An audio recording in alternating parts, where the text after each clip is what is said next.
I hope you all can see my screen.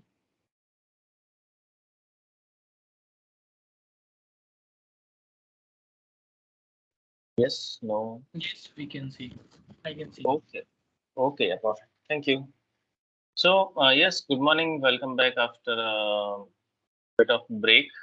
Okay, so I hope we got enough time to do the hands-on, or I can say go through the things that we already worked on. So let's just quick start with the today's session by going through the agenda. And meanwhile, I'll Hello, mute all Sumit. of us. Yeah, Hello, please. Sumit. Hello. Yes, yes. Yeah, in the interview they have asked how to extend standard view. I told using extended CDS view. I told, but they didn't accept. Sorry, there is a bit of background noise. I can't hear you clearly. Can you please come again? In the interview, they asked me how to extend standard CDS views. I Mm-hmm. told to them using extended CDS view, we can Mm-hmm. extend. They Mm-hmm. didn't accept that answer to that question. So you have to explain them in bit elaborative way. What are the steps? So extend CDS views is not a exact syntax. What you should have told is to extend any sort of standard CDS view. What we would be doing, we would be creating a data definition. That data definition would be of type extend view. And whenever you are extending that view, then at that particular point in time, it would create a append structure on top of that. So ultimately, what would happen is when you are giving a short answer at that particular point in time, the interviewer might think that you have some theory in your mind that you have just mugged up and you are explaining. If you just show them, or I can say explain them step by step, then they would be able to correlate. Okay, what you are saying is something that you have practically worked on, because you also you might have created the extension on the standard CDS views, right? We already did that, and you might also have tried doing the hands-on. So that is a way with the help of which we can extend the standard CDS view. But it depends how you are elaborating.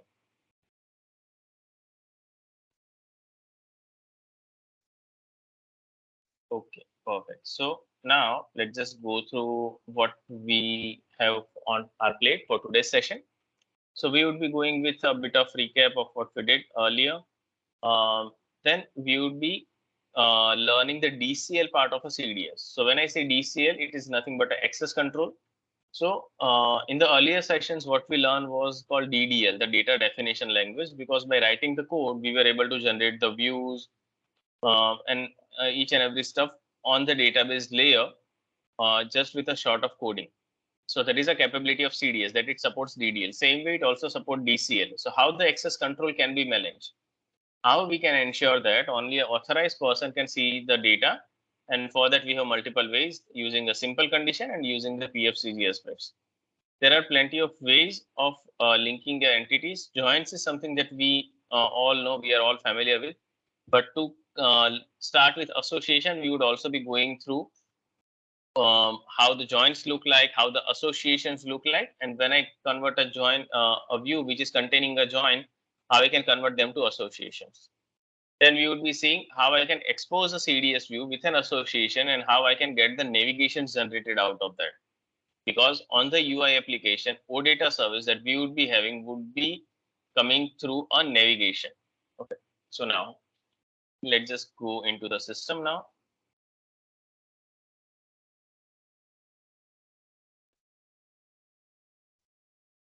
So let's just say I just open the package.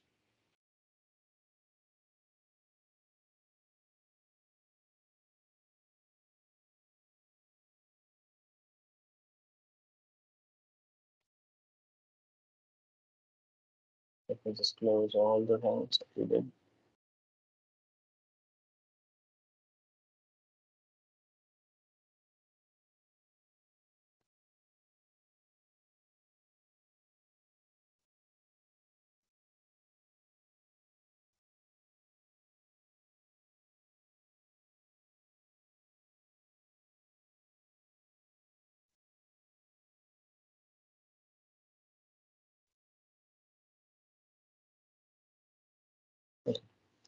Now, before we start, what we would be going through is what are the things that we actually discuss.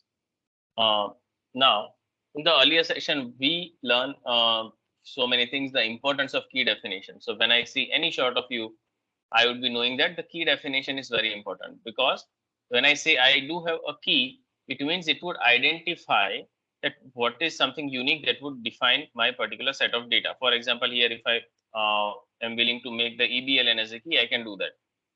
After defining any sort of parameter as a key, we should ensure that it is specified very right. For that, we do have a preserve key. So whenever you are specifying preserve key equal to true, at that particular point in time, whatever key parameter you are defining would be preserved, and that would be considered as a part of the key. In case you say it as a false, then the system would identify the key combination based on the base table. So for example, I do have EKQ as a base table over here. Same way I can have a EKPO and likewise. But this all the things which we are mentioning over here are residing at ABAP catalog level. When you are exposing any sort of such a set of data to the world outside of the SAP as an OData service, at that particular point in time, we as at our own should be the one who are defining the right set of keys. So right set of key definition is very important, because if you are not specifying the key in a right way, the duplicate data might occur, and at that particular point in time, your OData service, the service which you are providing on the set of data, would fail. Okay, so the key definition is very important, and we also seen how you can determine the right set of key. Afterwards, we learn the normal CDS view. We all know the grouping function like aggregation, the max, mean, sum, average, and the importance of group by and having clause. Okay. Then we learn union, and we also learn that difference between union and union all will be that union, when I say it would be a union distinct. Let's just say I have a set of data for this select query, set of data for this select query, and the data which I am getting as a part of the output is exactly the same. Then it would give me the only distinct record. But instead, if I want all the set of record, even though they are duplicate or not, the system has a new keyword called union all. That is something we also learn. And we also learn how I can have a capability of a CDS views extension. That is something we are talking about.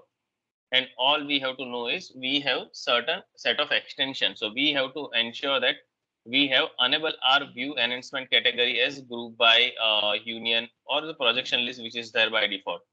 So your CDS view, the base CDS view, which you are trying to extend, should have the capability if it is coming with a union or group by clause. So we also have a basic extension capability also maintained over there.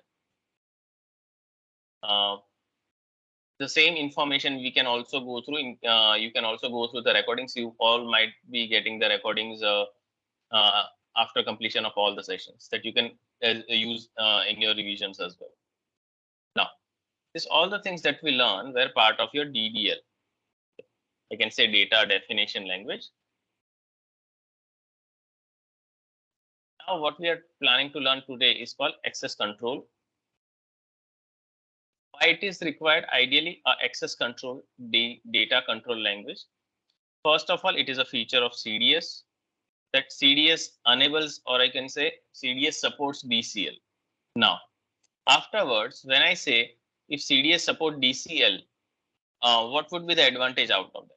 So if I think of an organization, okay, in an organization, there can be plenty of stakeholders. Someone can be a CEO, MD, someone can be a field person, someone can be a head of a particular department. Someone would be working in one subsidiary which is dedicated to a one particular company code. Another one is working which is also dedicated to one particular company code.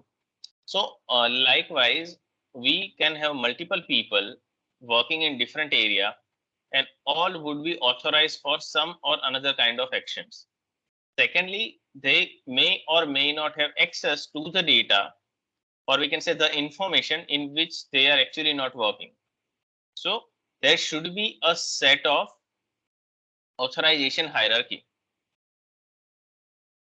or I can say authorization control, okay, in place. So there should be authorization control in place which filters out the data before passing it on to the actual application. So that, let's just say I am opening the application right now, I only be able to see the data which I am authorized to see. If someone else is opening the application, he should only be able to see the data which he is actually authorized to. If he tries to view, or I can say see any sort of unauthorized data, then definitely he should be restricted. He should not be allowed to view such sort of data. And that is why it is called data control language. Okay, it's called a data control language. And it allows you to control the data based on the authority. Controls flow of data based on user authorization. When I say control the flow of data to the application using the user authorization, this user authorization can be of multiple types. Okay, so when I say this user authorization can be of multiple types, what I can think of is I can have authorization, or I can have an authorization which says that show all the data for a default, for example, default company code to all the users. So there can be some sort of default company code which is very open to everyone. Everyone should be able to see the data of that. There can also be an authorization control which says a user should only be able to see the data which he has created. He should not be able to see the data which he is not created, or I can say which he is not part of, which he is currently part of. So a user should only be able to see the data which either he has created or he is part of. For example, if I talk about a meeting, then in the meeting, all the participants who are participating would be authorized one. I can't only ask the chairperson to be the authorized person. Everyone would be able to at least see the information. The next level of control, access control, we can define on the create, update, delete, saying okay, no one should be able to modify the ticket, or I can say modify the information of that particular purchase order or a sales order. That is a separate story, but at least whoever is part of that should be able to see the set of information. There can also be a set of data that we can define using authorization object. So we can ask authorization object also to define the area, or I can say, yeah, the area which a user would be granted the access for. So if I talk about the very first one, show all the data for certain default company code. This is called a literal base I can say a literal base access control. When I say a literal is nothing but some sort of fixed or a hard-coded value which you are specifying, saying okay, give access for to all the users for CC01, which is for example default company code. So it is some sort of value, a fixed value that you are specifying for literal value. So it is called literal based access control. When you are going with the user ID of a current person, it is called aspect user based authentication.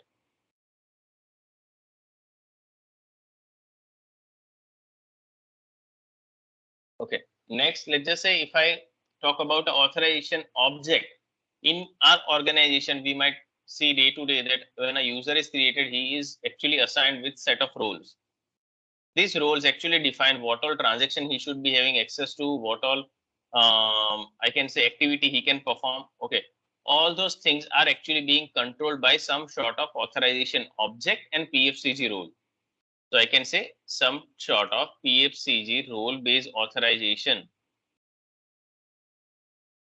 can also come into picture, and this three kind of access control ideally your DCL supports. So your DCL supports ideally this three set of authorization mechanism. Now, if I just don't go too much into let's just a CDS portion, but let's just try to recall our memory. When we were in college, we were learning some sort of base DBMS concept, right? The computer science, we used to learn some base DBMS concepts.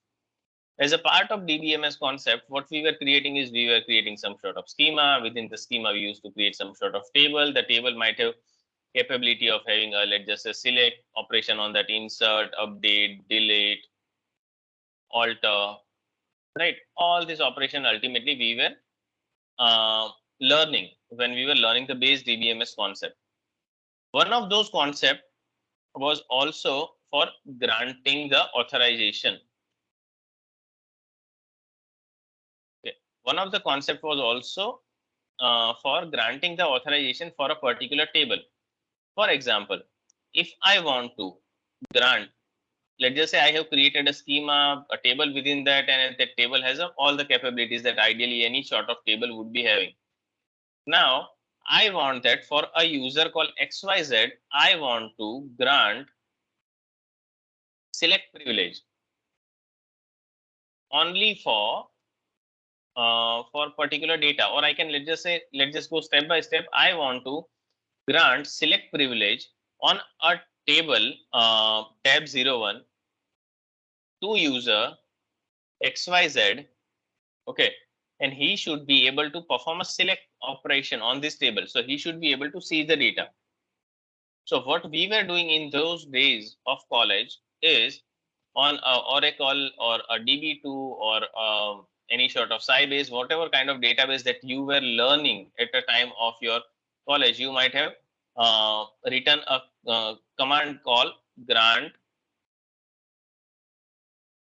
Okay, then we were writing a kind of authorization. So that authorization can be grant a select on, or I can say insert or update or delete. So what all authorization you want to grant to a particular user, I can say grant select, then we were defining on, and here we were defining the table, view, or any sort of procedure or anything. He was saying grant particular authorization on table to, and here we were specifying either a user or a group of user that grant this to a user called XYZ. And this command was capable enough to grant that particular authorization to that user. So once you have granted the authorization, that user with his user ID was able to perform the operation that you have actually assigned it to him. So this is what is the base DBMS concept. So it's over and above the HANA, the CDS, everything. But what a HANA database is, it is again nothing but a database system. And that database system also follows the same database rule which each and every RDBMS based database system would be following. So it has to follow, right? And that is why you would also seeing that the concept that we have learned in the years when we were not knowing exactly what a computer engineer does, we had learned this concept. And that is what a CDS is also following. So let's just say I am going over here, I am trying to create a CDS view. Let's just go step by step. I am creating a data definition because I want to have some sort of I can say view which helps me fetching the data. Okay, so when I say I want to get some sort of data for, let's just say ZBM22, and here we are saying, for example, I want to create the base view for DCL operation. So when I say I want to create a base view for DCL operation, I would be fetching the data also for the same. I'll just say next. Oops. Create out every object that we created. System refresh might have occurred. Okay, fine. Next, in here, we are defining a view, a simple view. As a part of this, or now all we know is we have to define SQL view name. So here we are defining the name of an SQL view. Now let's just say I want to allow the user to fetch the data for EKKO, a company code. And here we are saying that get me all the data for EBLN, BUKRS, BSART, BSPYP, ERName, for example. And I'll just say activate this.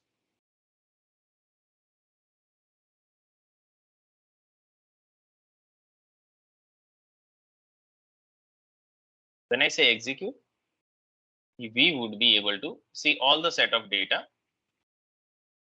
Okay, so we are able to see all the set of 6086 entries. When I say that I want to see only the information where ultimately ER name equal to, I can say $session dot user, sorry, that whichever information is actually created by a current user, that only information should be shown to me. Then I can write a where clause in that case. But the moment you write where clause, the data would get limited each and every time. Okay. And in case you specify some sort of hard coded value, the list of condition would start growing. It would be maintainable. And the main thing over here is SAP is already given authorization, or I can say access control mechanism is something that we are not opting for. Instead, we are just using where condition. So visually, what access control gives us is a separate place where we can write a where clause, which would be filtering out our data. A very simple thing. If you visualize all architecture, that is what you would be able to come to know as well. Let me just comment this out for now.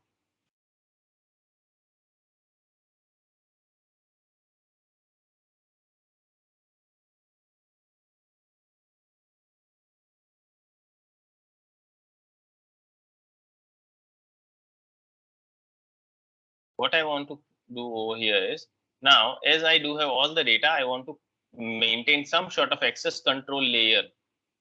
I want to create some sort of access control layer. So if you see this core data services section has something called access control. And if you see what it does have, it does have a symbol of a key.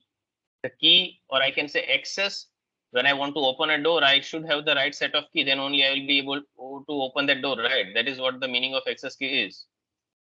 If I just go over here, so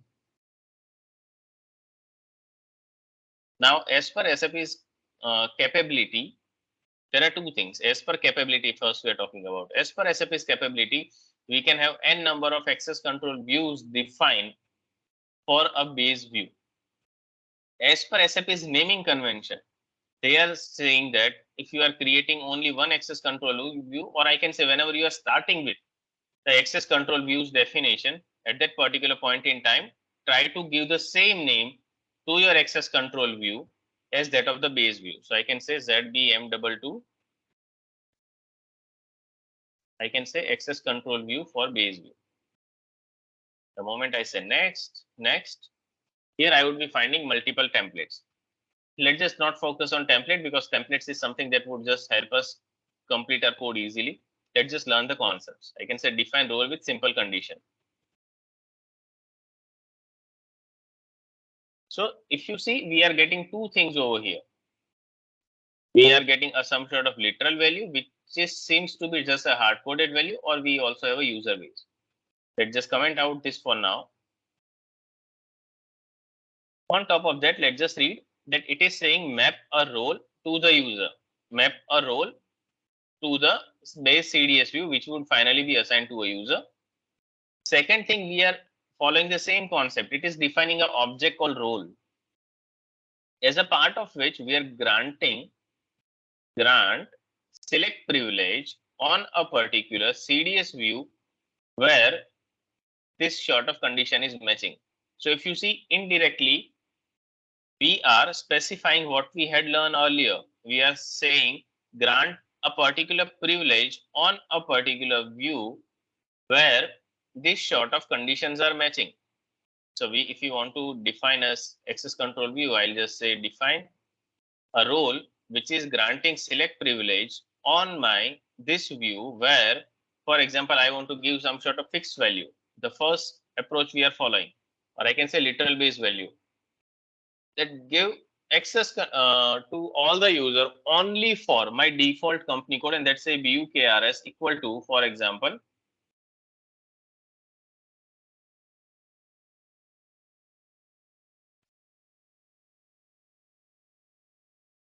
LF01, for example. So it would by default give the user only the access for a LF01. I'll just activate this.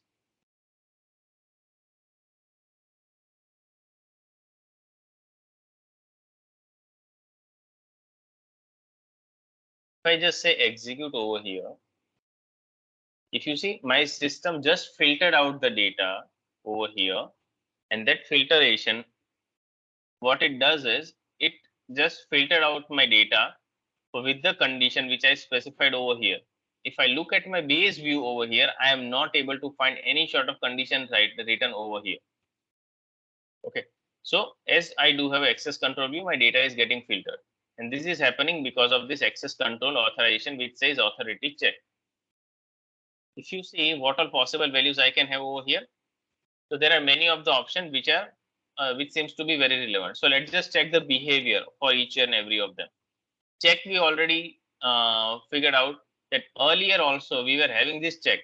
Check ideally checks whether a particular CDS has an access control assigned. If it has one, then it would filter out the data. If it has the data, then of course, or I can say if it has the access control view, then it would get executed. If it does not, then it won't execute anything, but it won't also give you an error as well. That is the meaning of check. When I say not allowed, it would say that you are not allowed to have any sort of access control view. Okay, if I open the problems, here you would be getting a warning which says no access control for, sorry, yeah, that is for the another one. This is for the R CDS view, B underscore DCL. The authorization check mode does not allow access control by DCL. Okay, so this is the warning that we would be getting whenever I am saying not allowed and I still have a DCL view on top of that. The moment I say execute, if you see, even though I do have an access control view defined, it won't be considered. Okay, in check, it was considered if it has. If it does not have, I was not getting any sort of error.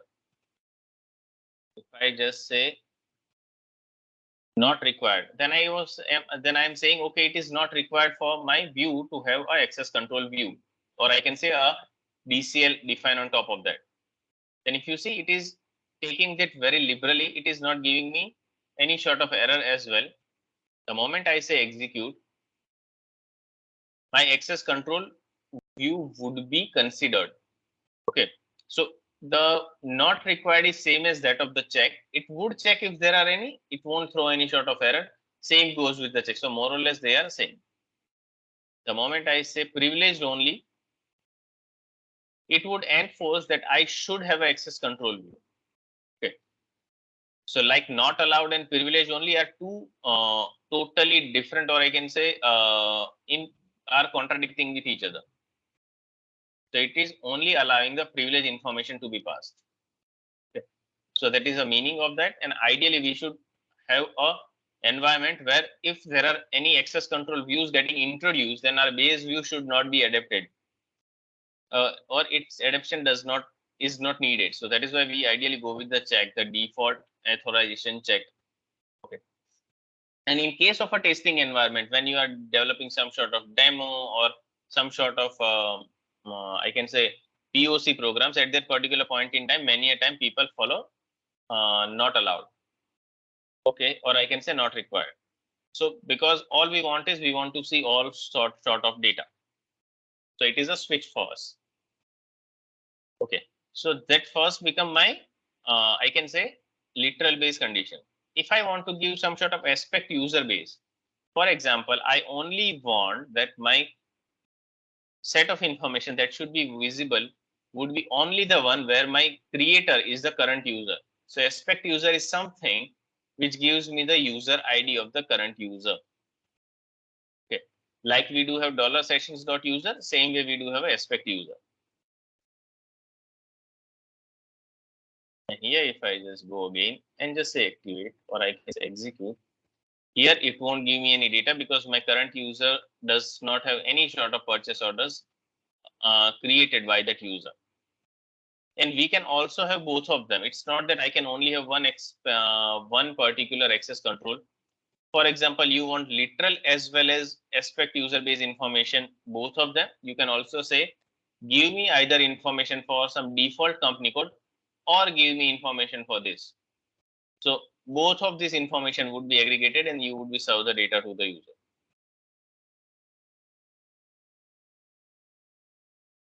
Next, and very important and highly followed practice in a particular organization is called PFCG auth based roles. What is that? So we would be discussing next something called PFCG authorization based role. What it does is it follows the whole architecture of authorization based on the roles. So there are certain steps for that. You can say PFCG auth based. When I say PFCG auth based role, what we are ultimately planning to reach over here is PFCG authorization, right? And for us to create a PFCG authorization, what is required for creating a PFCG auth, or I can say PFCG authorization role, we would need a authorization object. So what we would be first creating is a particular authorization object, and the authorization object that we would be creating would be assigned to a role, and the role would be assigned to a user, and that user would ultimately able to see the set of data that we are allowing. So that is a hierarchy that we would be following. So for example, I am just going into the system now.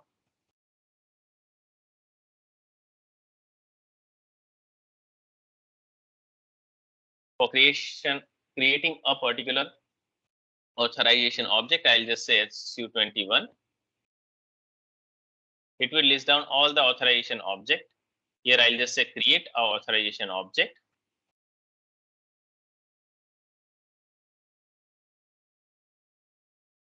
Okay, so I'll just create, you can say authorization object or company code. So here, as a part of this authorization object, we would be defining what all company code this particular user would be having an authorization of, what kind of activity that user can perform on that particular company code, whether he is having the rights of only viewing the data, or he is also having the rights of changing the information, creating the information likewise.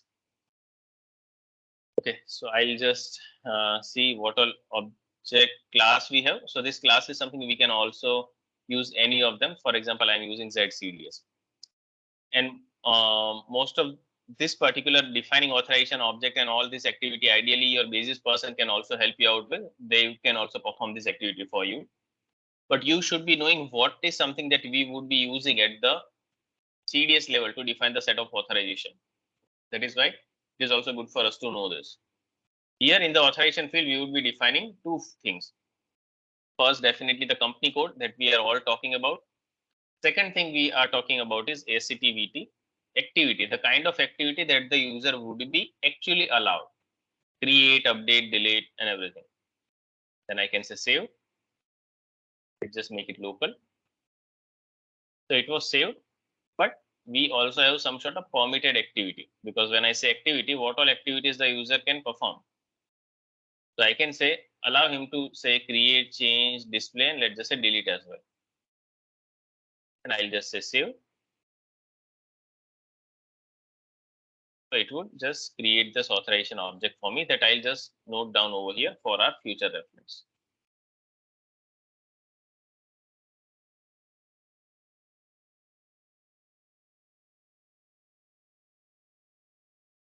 So there is my authorization object. Once the authorization object is created, my second step is to create a PFCG role. For that, as the name suggests, the transaction is PFCG. And here we would be defining a role that would ultimately contain my PFCG authorization object. So I can say ZBM22. I can say PFCG VUKRS role.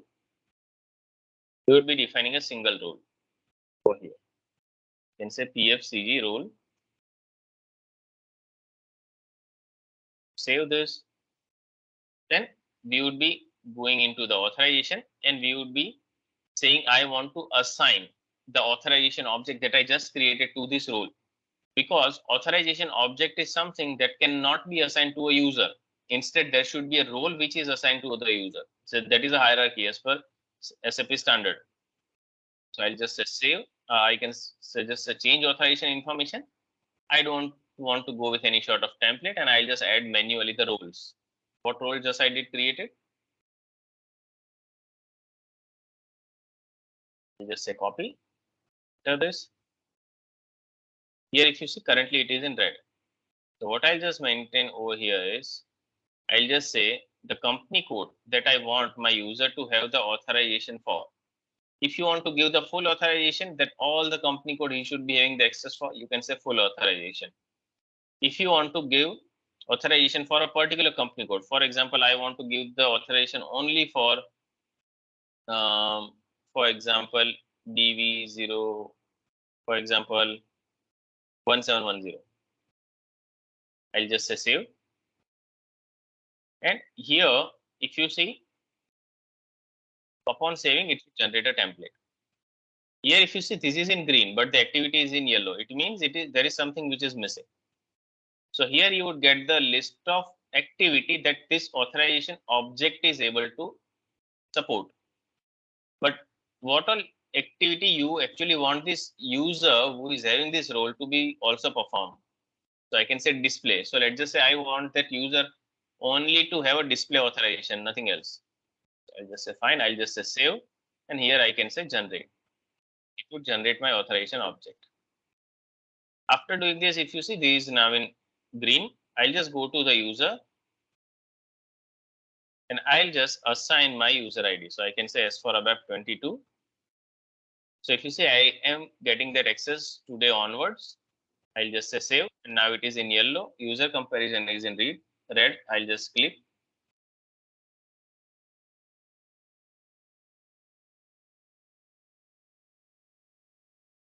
And now my user S for ABAP 22, if I just open in a separate window,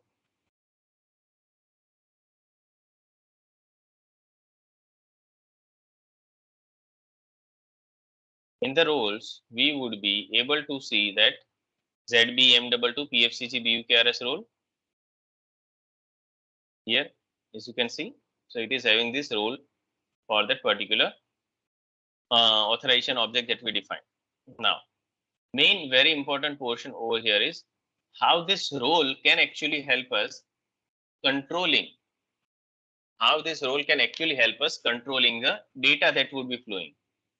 So for example, currently how much data the user is able to see?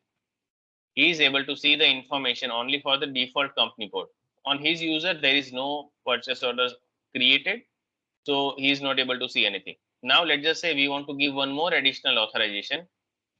You can also give the full authorization, removing the literals and aspect user, or you can also add it on top of the existing authorization, say, or and here you can define that combination of PFCG role which are having that authorization object assigned. Okay, so for example, I want to say BUKRS. So BUKRS should be validated from the authorization object, or I can say PFCG auth. So I can say aspect PFCG auth.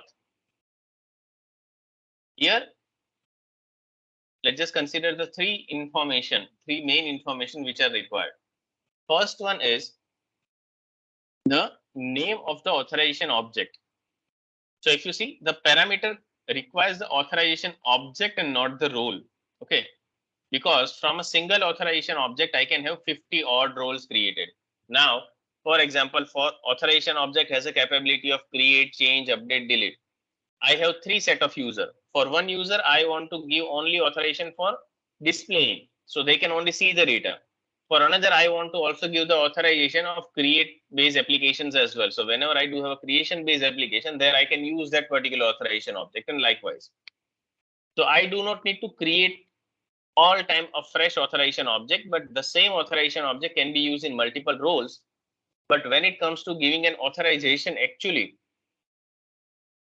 at CDS level, we would be defining the name of the authorization object. And here, what is actually passed as an input is the parameter that this component, or I can say authority object, expect. So what does it expect? It expect the company code, BUKRS, that would be coming from left. Another component which we have not specified on the left, but we want it to be fixed, that give me give my user all the authorization if he is having a particular display rights assigned to his user. Okay, so here there is something that we would be writing. After having this, the system would check as a part of this authorization object, do I have any sort of role which allows the display activity? If yes, for what all company code it is actually giving the display activity, it would figure out the list. That list would be passed in the where condition, and it would help us filter the data, and the user would only be able to see the relevant information. If I just go over here and just say execute, here if you see, now we do have 1710 over here,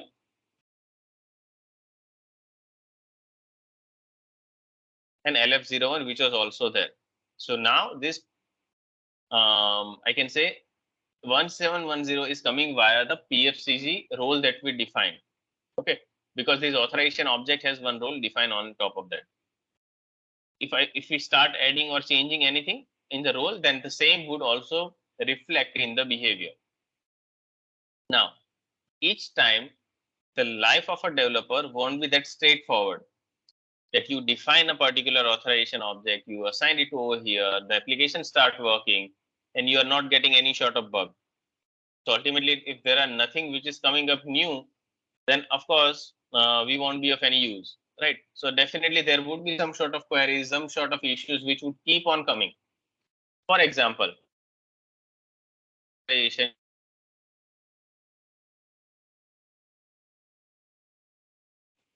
or if you want to also assign someone who is having a create authorization also to see the set of data. If I just say activate, and if I just say execute,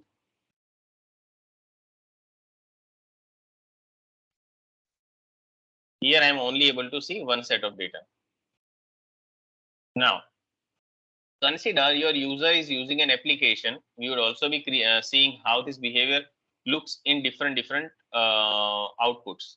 Okay, currently we are just seeing the output over here in a web test cockpit only.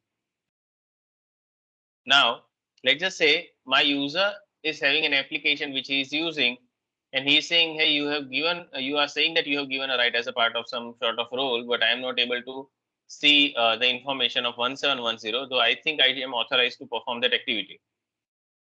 So is there any way with the help of which I can see what is something which is failing for that user, why that user is not able to see any sort of data?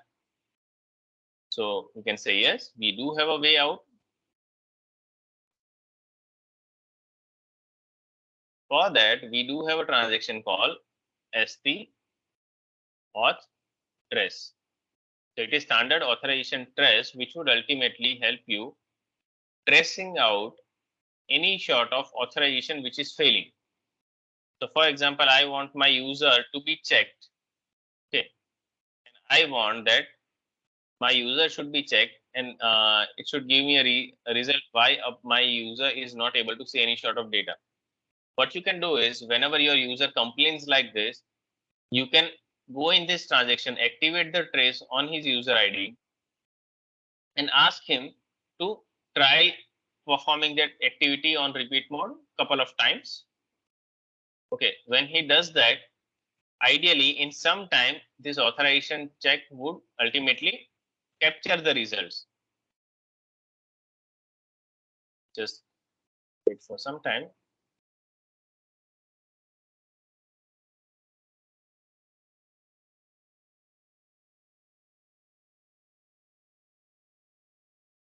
Here if you see, you are getting some sort of information.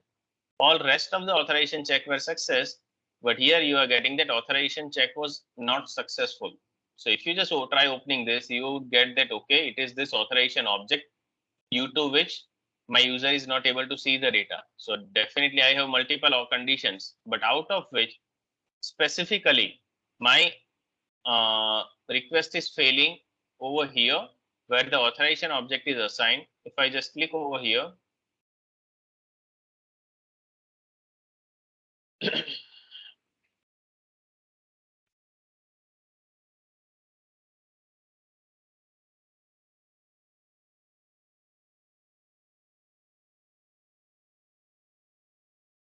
just went into loop.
Now, if you just open this, you would find that there are two checks which fail. So for the SCTVT 02, the user was not having access, that is why it failed.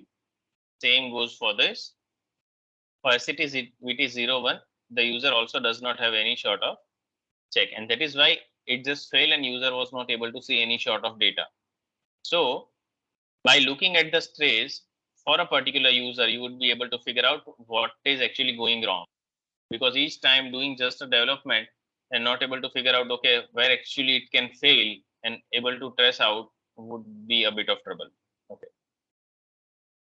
Now, few more things I would like to also show you in the access control, which would be helpful is when I say I do have an access control defined, definitely I won't be generating a CDS view, giving the access of the Eclipse or asking my user to install an Eclipse. That is not something which is going to happen.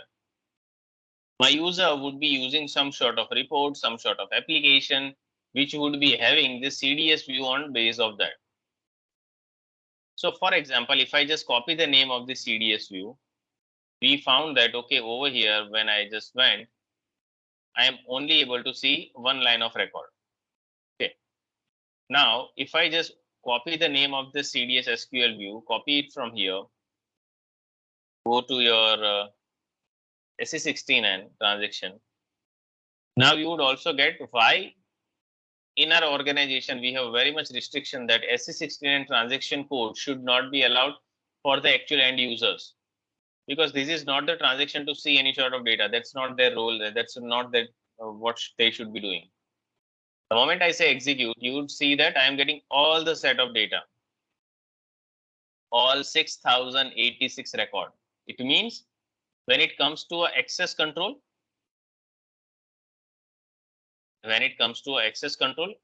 Eclipse preview show filtered data based on access control, or I can say based on DCL execution. When it comes to SE16N, it does not consider the DCL. It does not consider the DCL. Instead, it would just show all the data. Now, let's just think of something what the actual user would be doing. So actual user might have some sort of report, for example.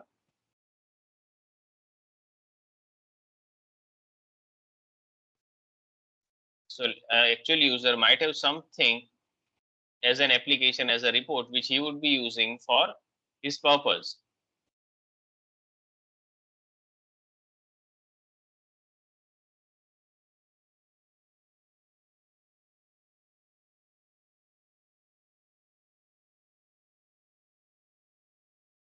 And my report would be nothing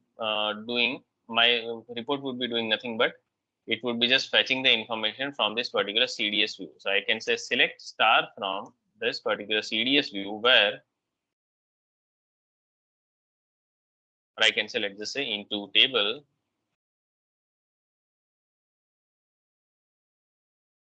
I don't want to give any sort of where condition, let's just say. Here we would be showing all the set of information, CLSALV table.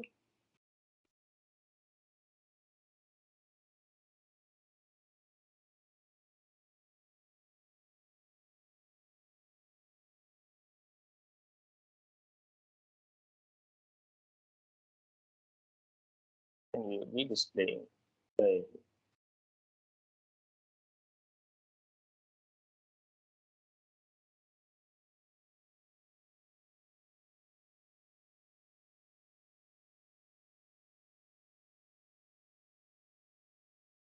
Here, if you see, again, we are just getting the information which a user is authorized to see. The moment this authorization is actually made more broader, that he should be able to see the information if he is able to have, he is having the right set of authorization for some extended information, he would be able to see this information as well. So this is how access control would be able to, if you visualize it clearly, access control would help you out visually remove the set of filtering that you are applying based on authorization from this where clause to a separate dedicated access control block.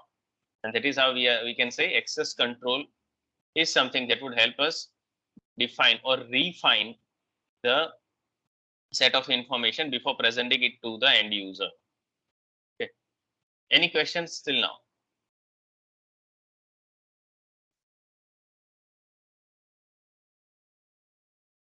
Okay. Now, let me just tell you one more thing. When you are with a CDS view, I just told you that we can have n number of places, or I can say we can have n number of authorization check, access control views defined on top of that. Now, if you are not the one who has defined the CDS, defined the access control, and if you want to check if there are any sort of access control view already defined on this, and if yes, then what are those? If you want to get that list, how you can do that? Okay. For that, all I can say is I can just say right click over here. So there are two ways. The very basic, the layman terms that we ideally do whenever we are into a web is we just say where all places, what all places this view is actually used. So when I say get where used list,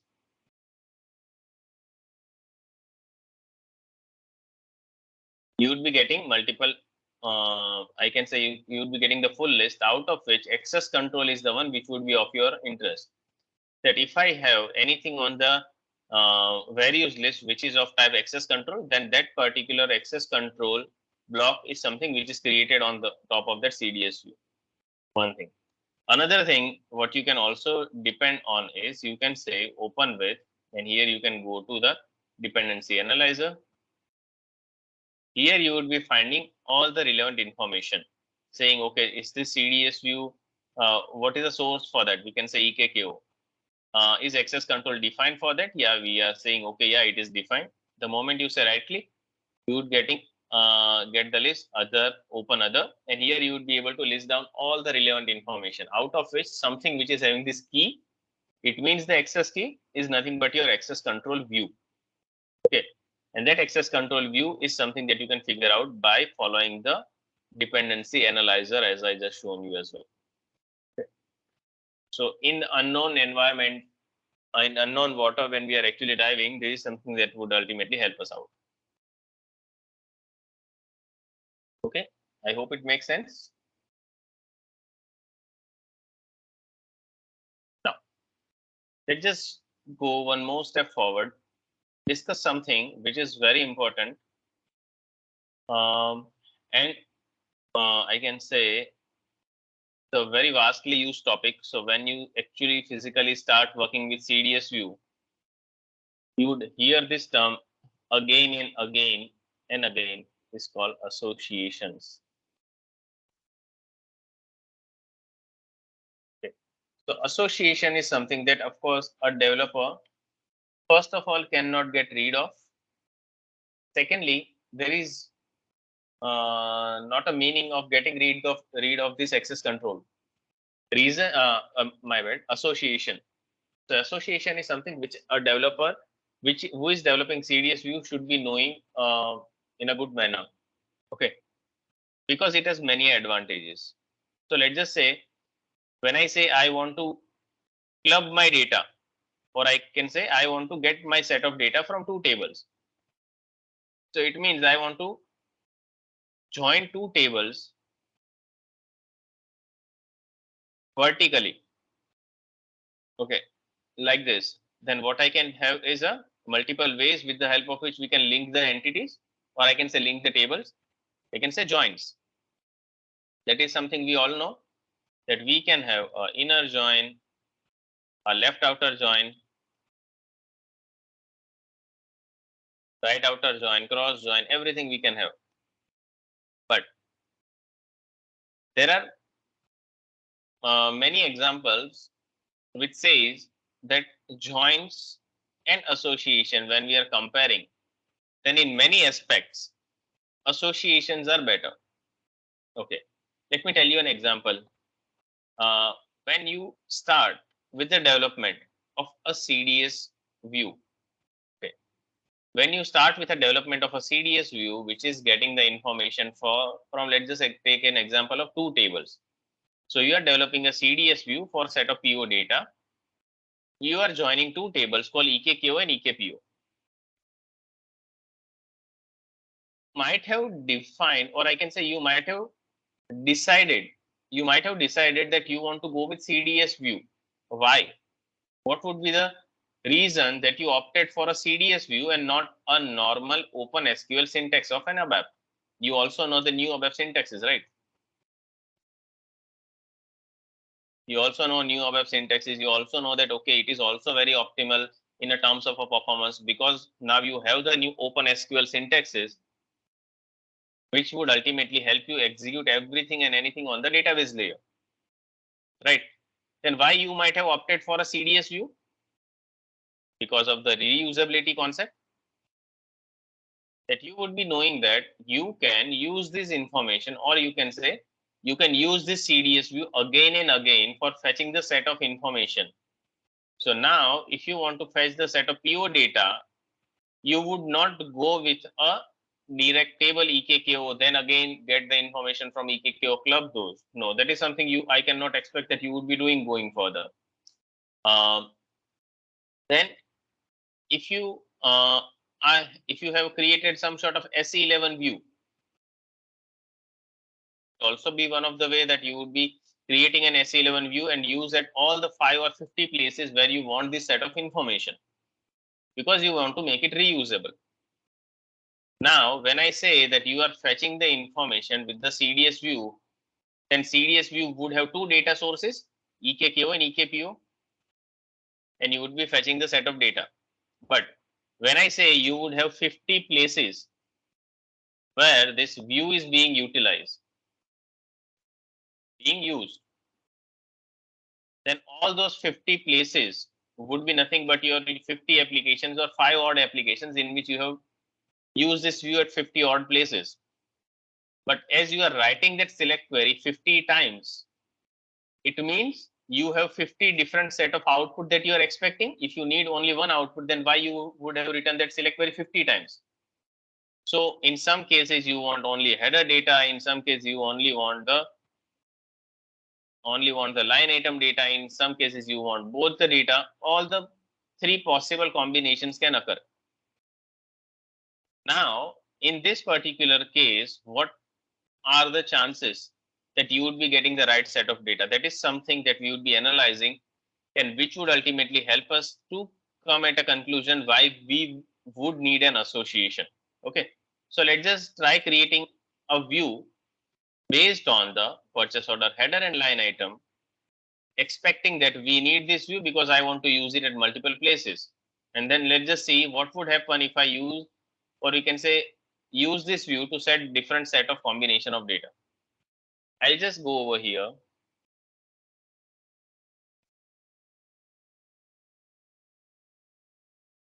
and I'll just define my data definition.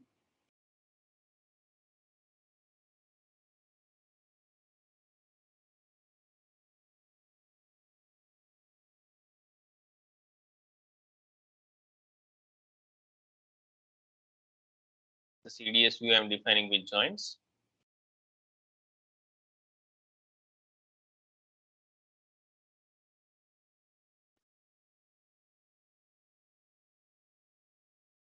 We can also select the template, and we can also select the normal view, because let's just try learning the syntax at your own rather than following the templates too much. Reason being, if you know how to create all the syntaxes, then it would be easy for us also to do the coding quickly, answer it easily on the interviews. Everything could make our life easier.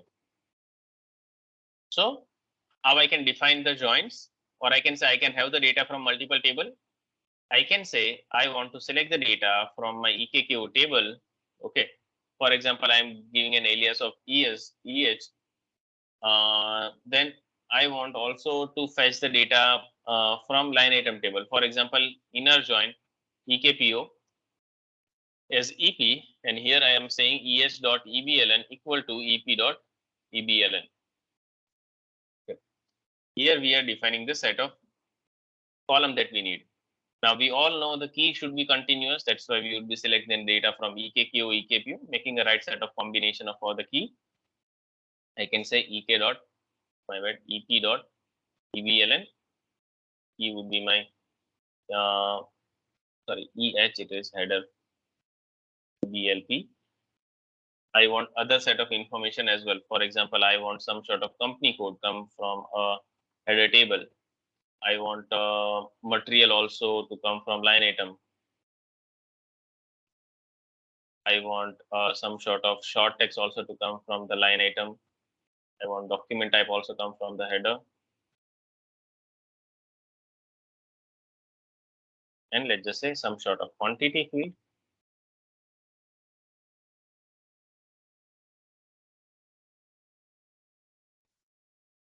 Now, when I say activate,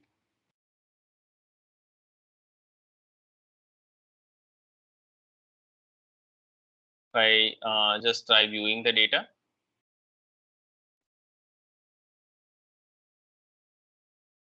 here I am getting data from both the tables, EKQ, EKPU, and I have the set of information available with me, which is around 25,955 records I am getting in my output.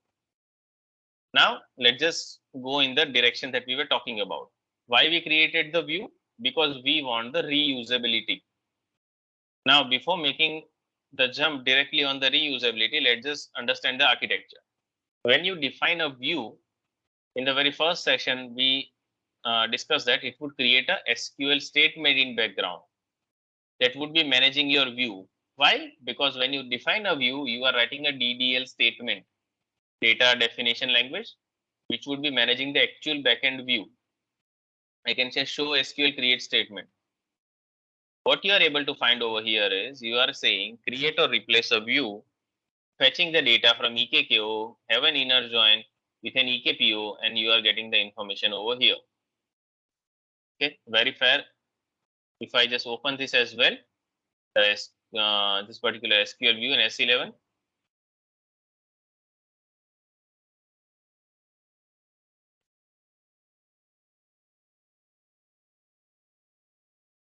Here again we are getting the two tables. Both are joined based on EBLN component, and the selection field we are getting also over here. Very straightforward thing that we were actually looking for, we created, and that's why we can also expect the system to behave in the same way. Now I want to consume this view. Okay, so I'll just say okay, ZBM22 associations, because that's what the topic we are currently learning, right? That is a topic.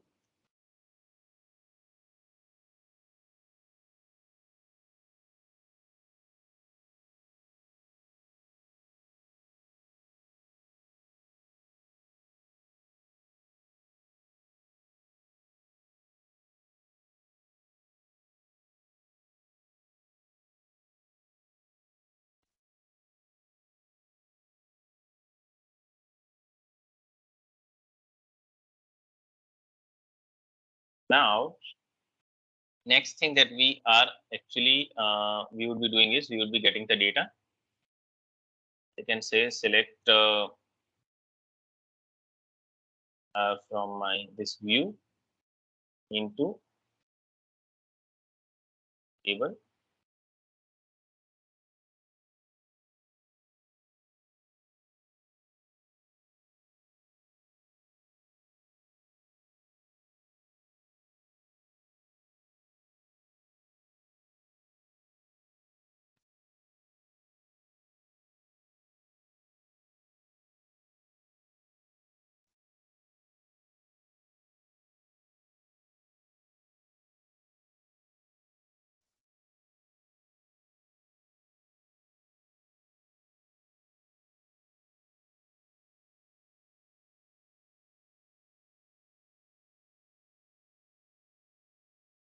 So we are getting all the information that we are looking for.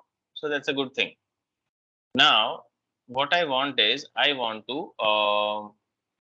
I have one more utility, or I can say I have one more usage of this view, where I don't want to go with all the set of data. I want instead only header data. So in that case, what I would do is I would just say get me the information of EBLN, PUKRS, and BSART. Okay, that is the only information I am interested in over here. I'll just say activate and just say execute. So we are getting the data also over here, not an issue. But now if you observe, I am just getting duplicate records over here. For the purchase order, where I do have more than one line items, I am getting more than one record. Now, what does it signify? What it is actually trying to say? So it is saying that doesn't matter what you are actually querying. Doesn't matter what you are actually querying over here. The actual view is created by joining two tables. The actual view is created by joining two tables. So whether you call that particular set of columns or not, this view is for sure always going to trigger. Now, in memory, if you see what would happen if this kind of view always gets trigger and triggering, like currently we only have two set of table. In future, I can have 50 tables which are giving me set of information, and I'm using and trying to build a generic utility. Okay, and that generic utility everyone would be using, because I don't want my developers, if I am a lead, I don't want them to always query through the base table. I have created something very generic, and I want that they should be using that to have my all the applications very aligned. So what we do have over here, we have association at our rescue over here. So the disadvantage of using join is the join would join multiple tables at design time only. Okay, at design time, when you say join these two table, it would join that. It won't check at the execution point in time what you are actually querying. Okay, whereas association actually joins multiple table at runtime only. At runtime, it would just join this set of table. It won't do this at the point in time when you are actually just writing or designing your particular view. Okay, and that is why you might also have heard a word earlier that when it comes to a join and when it comes to an association, then an association is called a lazy join. So it's a bit of lazy person. It would, like, if you have 5 days to do a task, he would do the task only on the 5th day. Okay, for the first 4 days, that won't touch the task at all. Okay, so that is why it is called lazy join or ad hoc join. Whenever required, it would only perform the join till that particular point in time. Even though I do have 50 tables, it won't join any single of them. Okay. That all depends on how you are designing it. So we would be designing association as well. Before that, let's just learn the component of association.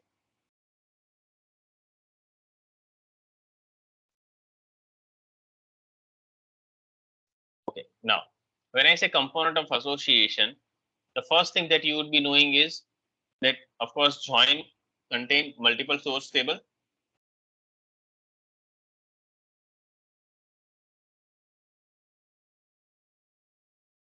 Okay, so that would be one of the component. Or I can say association contain multiple source table to be more specific. Second thing is the cardinality. Cardinality says if I do have EKKO and EKPO, for example, one parent table, one dependent table, then EKKO is something which would have one record, and for that one record, purchase order line item can have n number of record. So for one record of EKKO, there can be 0 to n number of line item records. When I say EKKO and T001 company code master table, then for one particular purchase order, there can only be one exact company code master record. This information that we are talking about is called cardinality. Relation between multiple tables and how those multiple tables are actually linked with each other. Okay, the behavior, or I can say the property of their linkage, that one record can have multiple number of record in their parent and child table. This relationship is called cardinality. Okay. This cardinality is something which would be there whenever there would be an association. There would also be a something called a projection. Part of association, we do have a multiple data sources.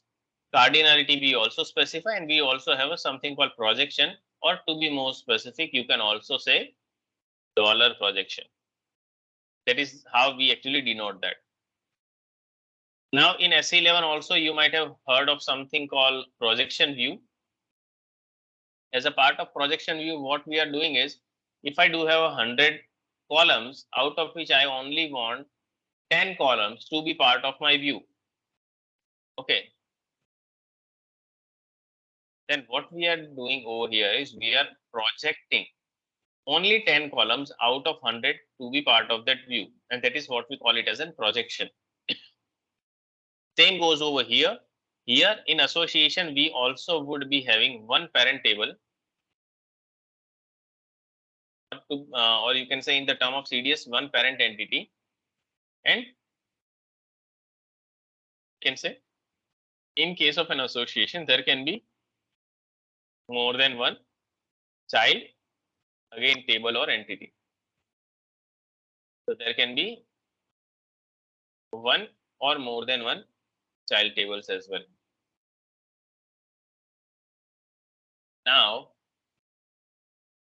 this particular relation which we are saying, the projection is the list of field that you are selecting from parent table on the selection list. Okay. Now, after having these components listed, let's just try to convert the view that we are having over here in the form of an association. If I just go over here, I'll just create a view with an association now. Again, it would be part of my data definition, because it is again a DDL that we are performing over here.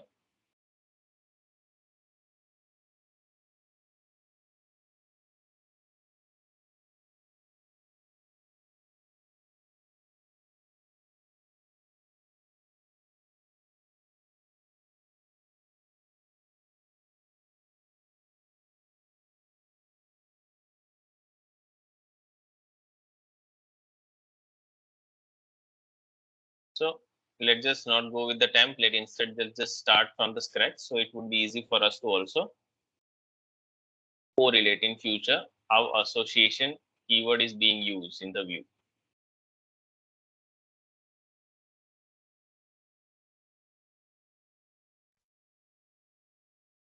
Now, same way, like we have in the normal CDS view, okay, like we have in the normal CDS view, the information which would just get me the data for multiple tables using joins, we would try to use the same set of information over here. So what we would say is that we want the data to come from EKKO table first. This EKKO should be associated with EKPO table. So like we were saying join over here, here we would say association. So select from EKKO association of which is there with the EKPO table, and this association of EKKO on the left and the EKPO on the right is in a way that for one record of left hand side table, one record of EKKO, there can be 0 to n number of record of EKPO that can exist, and the name of association that we are giving over here is given as an as. So when you are saying as, then remember you are not giving the alias to the table. Instead, you are giving the alias, or you can say you are defining an association over here. So there is not table alias, but it is the name of an association. So for example, I want to give an association for PO line. There is no fixed convention for that, but my personal way, and I have also seen many developers using a convention which says underscore something. You would be defining underscore association for PO line. Why there is an underscore? That is something which would also become an obvious in some time when you would be going through the next steps, that you would be also be coming to know, okay, why I use a underscore over here. So here we are saying select the data from EKKO association to EKPO, and the name of association is PO line. We would be going with the on condition also very soon. Before that, let's just get some sort of data from the header table. Okay, or I can say, let's just try to fetch all the data as we were fetching earlier from here to here. I just copy and pasted it over here.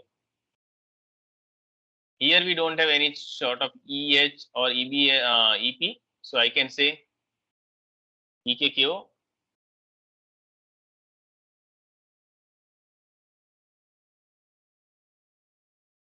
We would be doing mistakes initially intentionally, just not to do that in the future when we are actually doing the project developments. Okay.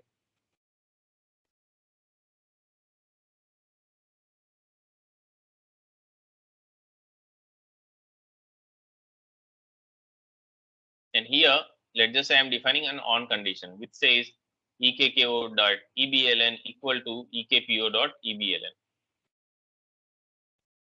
So now comes the main part. If you see, we are just started getting the errors.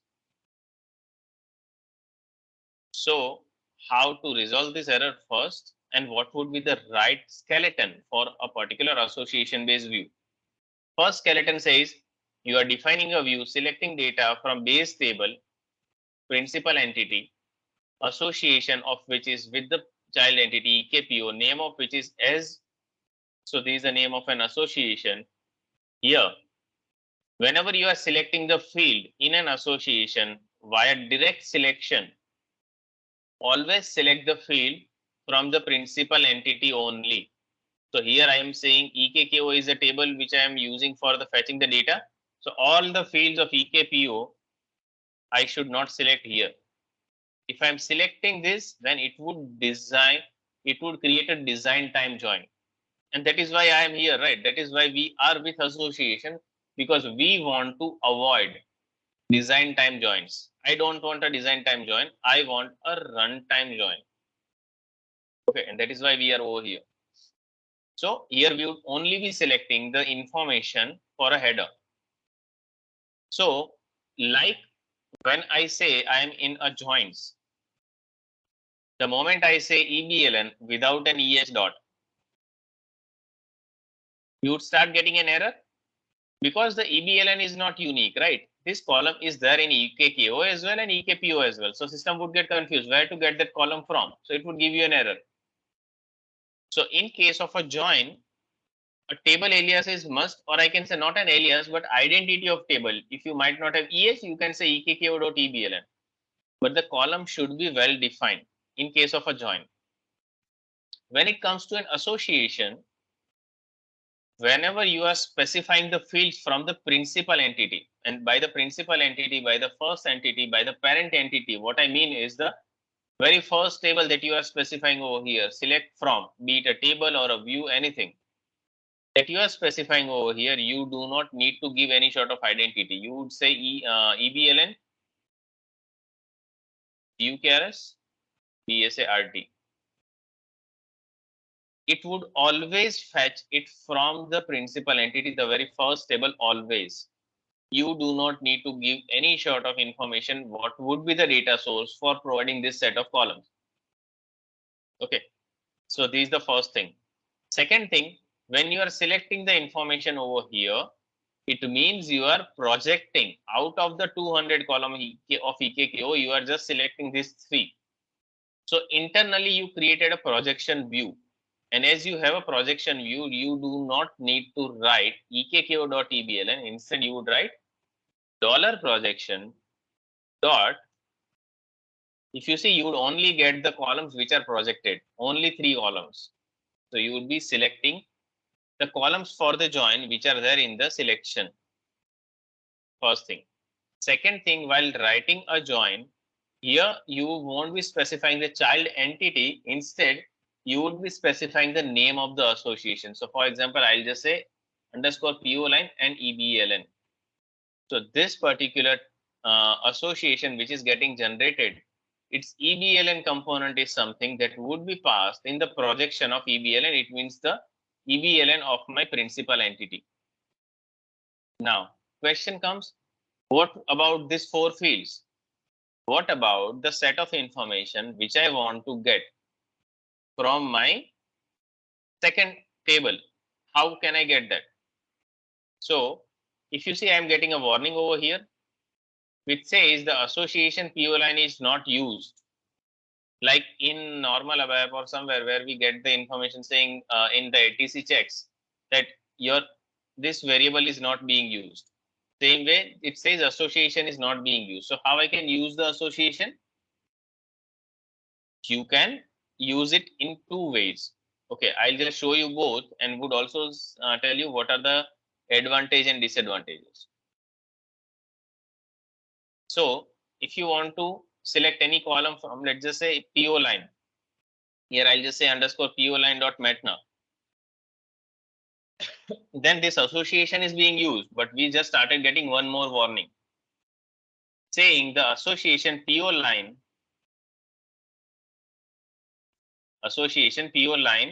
can modify the cardinality of the result set.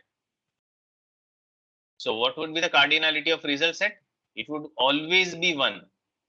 Why 1? Because as you are selecting data from only header table, for one header record, there would always be one header record only. It is not related to anything. So if I don't have this, if I just comment this out, remove this out from here, and I just say activate, let's just go with the header information first. Okay, and say execute. I would get only header records, total 6086 in number, which is only header record. If I just go in the joins view, if I just try commenting out the column from the line item table,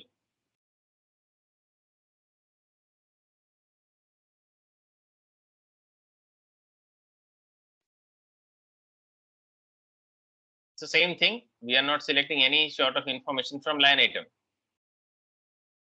If I just say activate and execute, I am getting still total 25,955 records. even though I'm not selecting anything from the child table, the join is still getting triggered. So if you just still see the show SQL create statement, what you would get is that the join is still getting triggered. And if you go over here in the association and just say show SQL create statement, you would get that it would only get the information from the EKKO table. There is no mention of EKPO table at all. Okay. Now, but I have written EKPO table, so I would be needing that, right? I have not like written that, I mean, without any reason. So what we would be doing over here is we would also be mentioning EKPO table now in the second view. Because how I can get the information of line item if I need. I'm just considering a scenario where what would happen if I only need the header data. Question is what would happen if I need the line item data now. So the moment I say comma and I just refer the single field of that, if I just say activate and execute, you would start getting 25958 records. Those 955 in the join, here it is 958. Reason being, when you open the show SQL create statement over here, you would get that it would always trigger the left outer join. So association always trigger the left outer join. Now, if I still use the same view, this view also in my, I can say, program that I created, I would be getting the same issue. I would be getting the repeated records. So if I just select these three fields, then also I'll get the repeated records. And that is why SAP says when you are going with the association at design time, don't select any sort of record, or I can say don't select any sort of columns from the associated table. Instead, just expose the association so it can be used.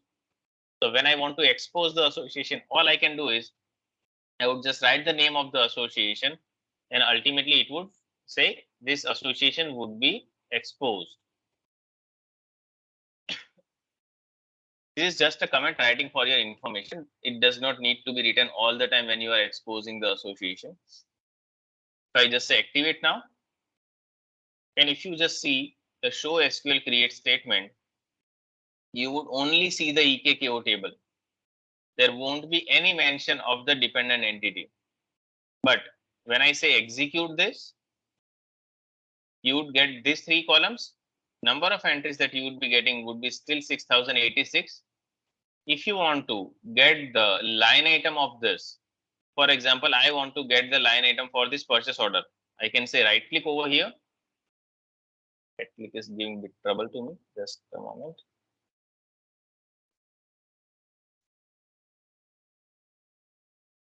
And here there is an option of follow association. In the follow association, you would find the list of all the association that you are having. So I can say I have PO line association, so I'll just say double click.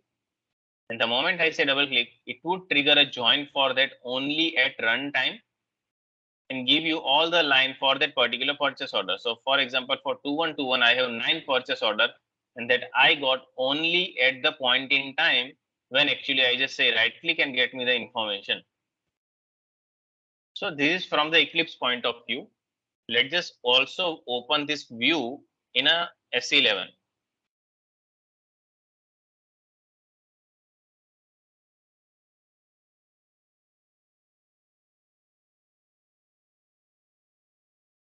Here, if you see, I still have only three columns selected from here. In the table join, you would also find only EKKO over here. You won't find any mention of EKPO. If I start, or I can say I using this view in my program,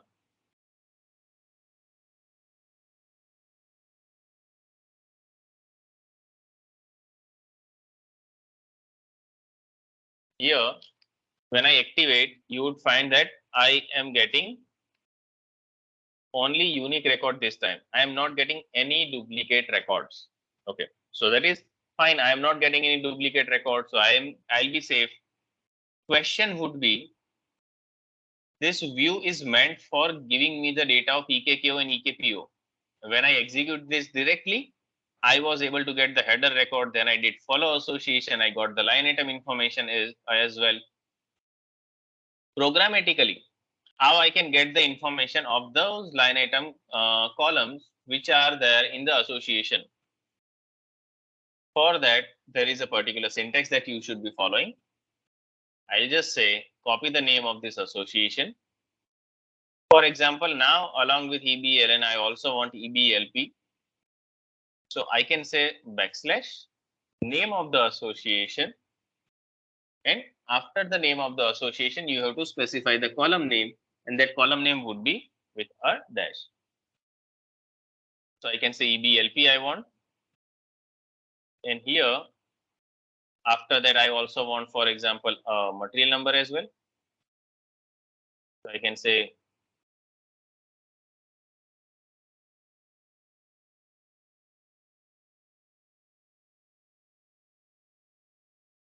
and I'll just say activate and execute. And here now you would be getting all the line items. For example, for 202120, there are n number of line items. So you are getting all those line items over here. So it would trigger a join only when you are trying to select any column out of that. If you are not willing to call any sort of column for that particular dependent table, your only base table would get the call, and that's why performance wise also it would be effective, and the duplicate data can also be avoided. Okay. Now, from the looking at this smaller perspective, it looks like a smaller benefit. Okay.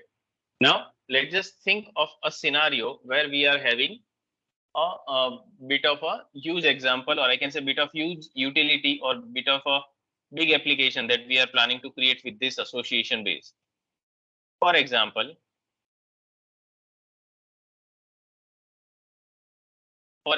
I want a application which is a kind of a purchase order dashboard.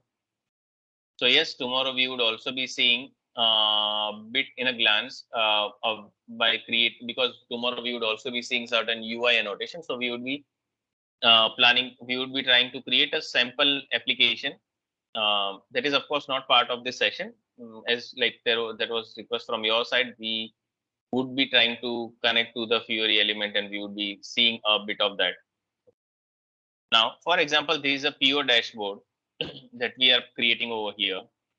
And here, definitely I am displaying the information of purchase order header. So I am displaying, okay, with what is a purchase order, what is the company code, document type, and anything. Afterwards, I do have an object page, which is opening on click of this arrow. When I say 1, and let's just say 1710, and let's just say NB, when someone say open the object page, what my system would do is it would open a whole page over here. And this whole page would give you the detail on information for this purchase order. So there would be some sort of general information, would be some sort of line item information. There would be multiple tabs for that. There would be some sort of company code information. There would be some sort of document type information. But if you see, main thing over here that we have is on the main grid, I don't want any of this information. I just want basic header level information. Now, if I want only header level information, then why would I expect all this information also to be loaded at the same time? Because I can have, let's just say, 1,000 record of purchase order.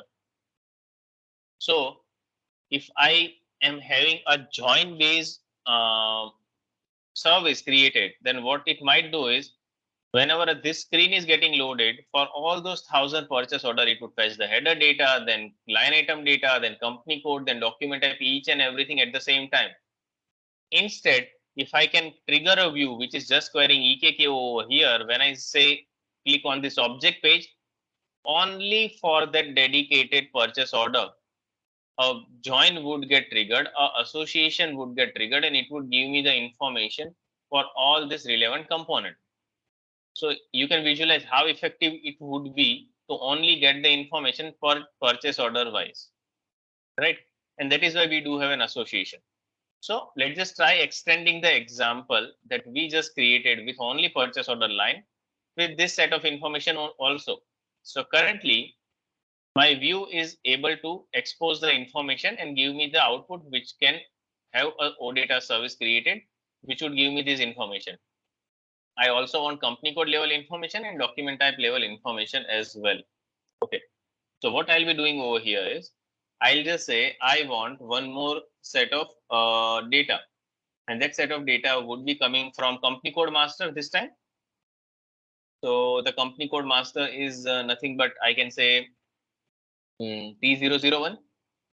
So I'll just write one more association. So like when you specify association, like you specify join, that EKKO is left outer join EKPO, then again on condition, then you can say again a left outer join, then you are specifying T001. Likewise, you would specify association.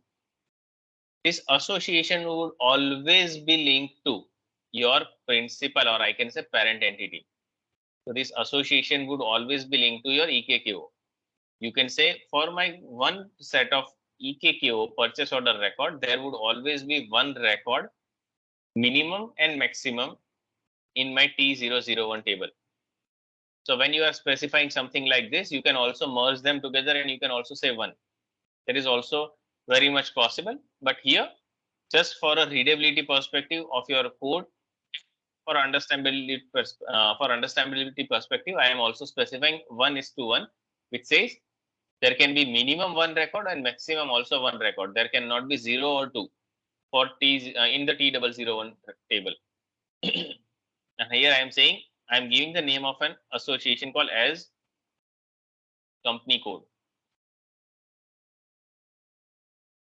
Here I am specifying dollar projection, and here I am just specifying that my BUKRS would be mapped to my company code over here, and it would have BUKRS column which would be linked to it.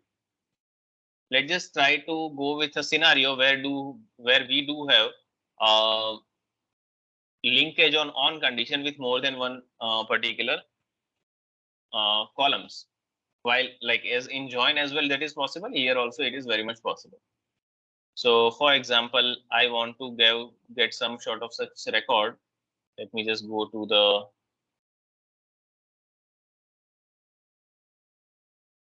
SC11 over here. Here I am specifying EKQ.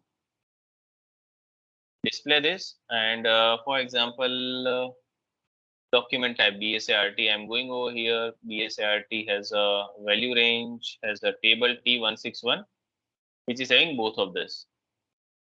Right. So what I'll do is I'll just say I'll create one more association that would also have exact one record, because that these are all header parameters and very mandatory one in purchase order screen. You all would be knowing. As I can say here, document type on. Here again I'll specify dollar projection dot I want a BSTYP. So when you say dollar projection and you say dot, can you get the BSTYP? No. So there are two ways. Either you can say EKKO.BSTYP, or the better way would be you can also make that particular field that you need also as a part of your selection list. So here now you can say BSTYP equal to underscore document type, and it also has a BSTYP to which it is linked to. And another key combination over here is BSART. So here I can say dollar projection dot BSART equal to dollar. I can say document type BSART. You are getting this set of information, and these two association, if you see, can are giving me currently a warning that it is not being exposed. So let me just expose these associations as well.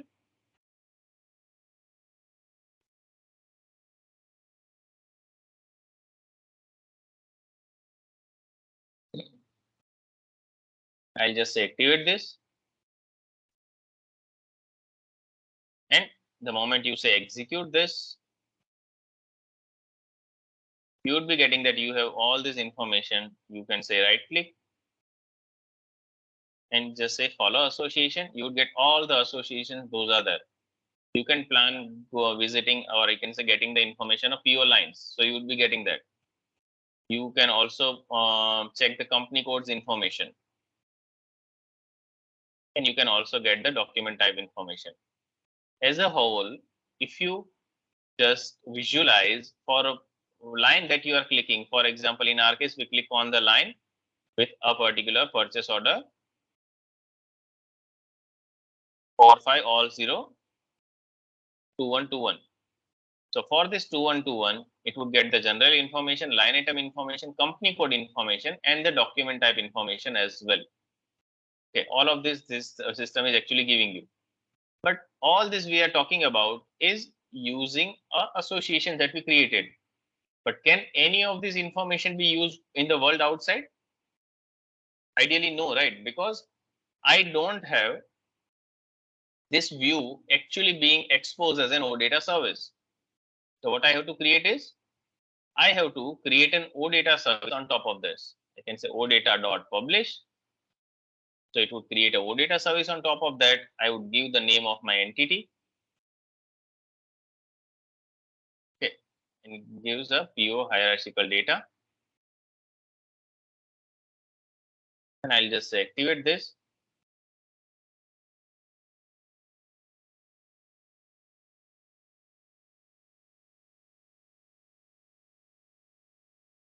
And if you see, I'm getting a warning that my service is still not registered. And I hope you remember again that we have the name of service getting generated, the naming convention of which is the name of CDS view entity underscore CDS. I'll just copy the name from here and go in the service registration. And what is the transaction code for that? /IWFND/main service. I'll just say add service over here. And here, as we are in the same system, you can say local, and here you can pass the name of the service, and you would find, or I can say you can also register this. I'll just say click on this, say local. So this service would be registered. So just go back and try filtering the service.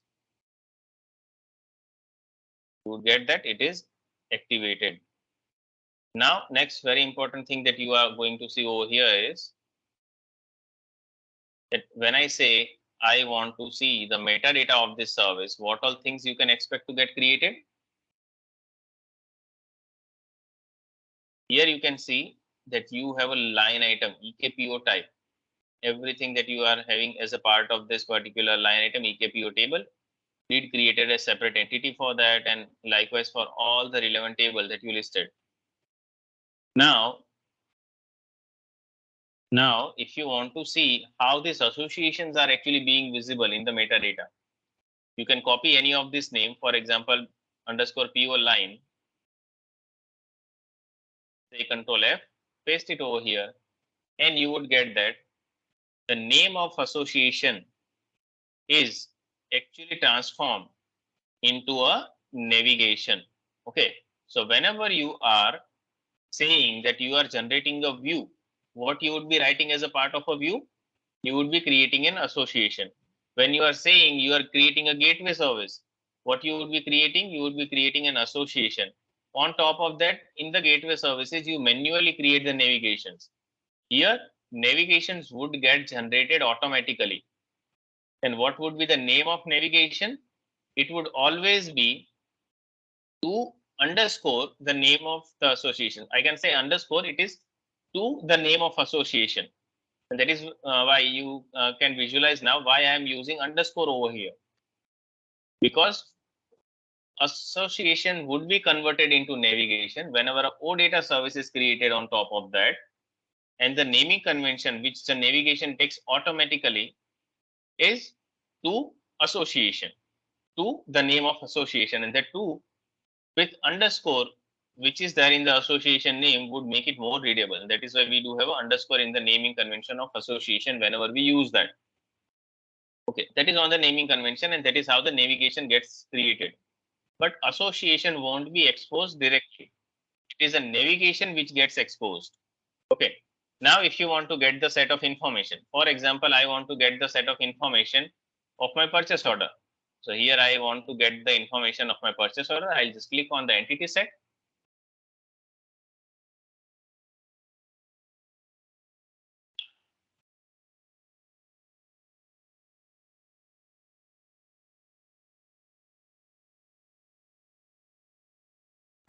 Let's wait for a moment. System is taking some time. Meanwhile, is anyone having any question on the content that we just went through?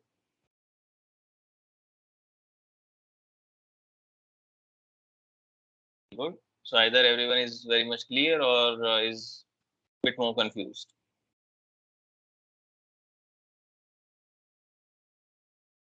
Okay, let's just wait for the system to respond. Let's give the system 2 more minutes.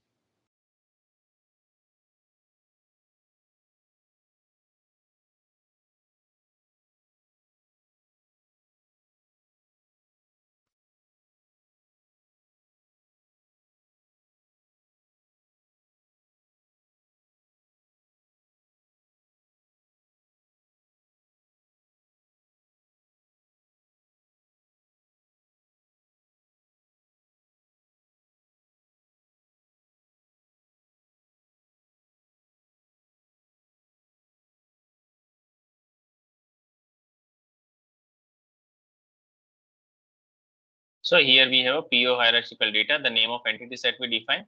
I'll just say enter.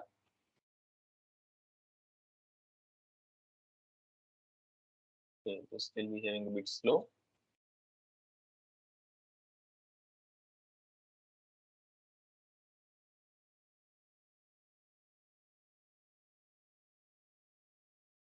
So here we are getting all the set of information for that particular purchase order header.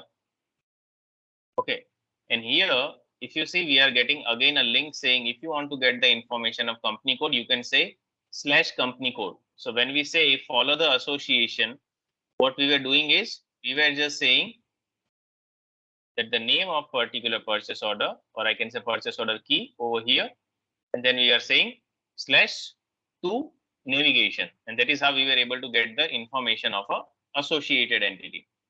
Now, on the Fiori side, what we want over here is we want all the information at once and along with the header data as well.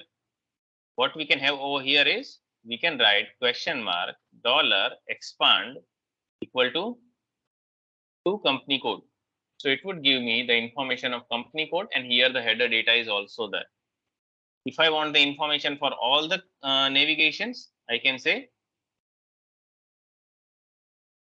let's just also derive the purchase order line items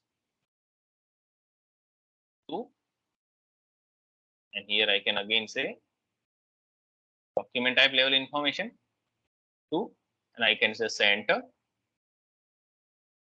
and it should give me all the information.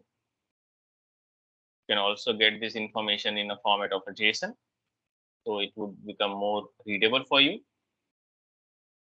So it would give me the first header information. This header is having again a to company code, which you can visualize as a, if you see, a structure, because it is having just a single record as a part of that. But when it comes to a document type, it would again be a single. But when it comes to a line item, if you see, it is nothing but a more than one record, and that is why to line is having a results which is having more than one record. So association to many, or I can say association 0 to star, wherever there is a star, it would result into a bracket which says this is a one to many association, one to many relation that you are getting over here. Okay. So this is how on a single call you would be getting all the set of information, and only the join would get triggered whenever you are actually requesting that, not always. Okay. So this is how association can help you out, that you can have purchase order dashboard and it would give you all the information. Is it clear to everyone? Okay. Now, let's just say I want to go one more step further and want to build a dashboard which is a company code dashboard. So let's just say you do have a live system available in which the purchase order dashboard is already running. Now, one of my user just got impressed and say, yeah, purchase order dashboard you design is very well, but I don't want my user to always go with the full purchase order list. If they want to go in company code, for example, 1710, they should only get the information of 1710 based purchase orders, then the another one, and then another one. So they want an initial screen again, which says company code dashboard, as a part of which we can expect that there would be a company code and its short text and everything would be visible. There would be again an arrow, and then this arrow would ultimately navigate them to the list of purchase order. Again, there would be one more arrow which would navigate them to this set of detailed information. So there would be one more step that the user wants to introduce. So there are two ways. Either you can go with total rework of what we did, okay, or just reutilize reuse the information that we just created. Okay, so like in this association over here that you can see, we are using tables, right? So EKKO is associated with EKPOT001, and likewise same way you can also have a table associated with an entity. You can also have a, I can say, CDS view entity. So you can have a table associated with a CDS view. You can also have a CDS view associated with a table. That is also very much possible. Okay, here we have all the tables. So the requirement that we are talking about over here can ask you to reutilize this view, or you can say consume this view. So what we can do over here is I can just go over here and just say, in the data definition, I would be defining one more view. I can say C association, but for company code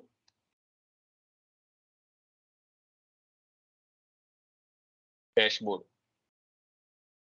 Okay.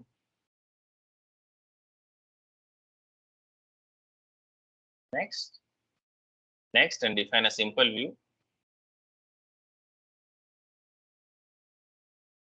Give the name to your SQL view name. Here, what we want is we want a company code dashboard. For us, what would be the data source if I want to display the company code information on the first page? My primary entity would become the company code master table called T001, right? And this T001 would give me the information of my BUKRS and BUTXT. Perfect. So I do have a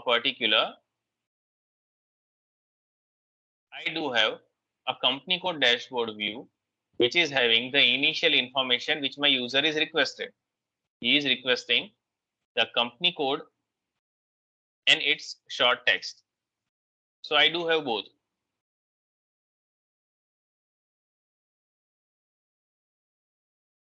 And say execute from here, and you would get both the information. But I want that my user should also be able to navigate. When he say 1010, he should be able to follow an association, or we can say he should be able to navigate to other screen, which is giving all the purchase order relevant to that company code. What we can do over here is we can define one more association. Okay, we can define an association which says for this association, as a part of this association, for one company code, there can be 0 or n number of purchase order existing in a CDS view or in the data source. This is the data source. Okay. We can say, we can give the name of an association. I can say as detail PO view.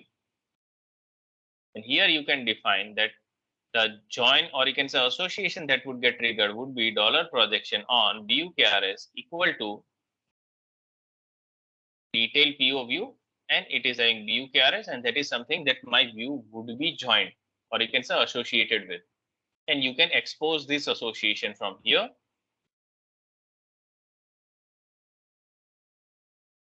You can directly say activate.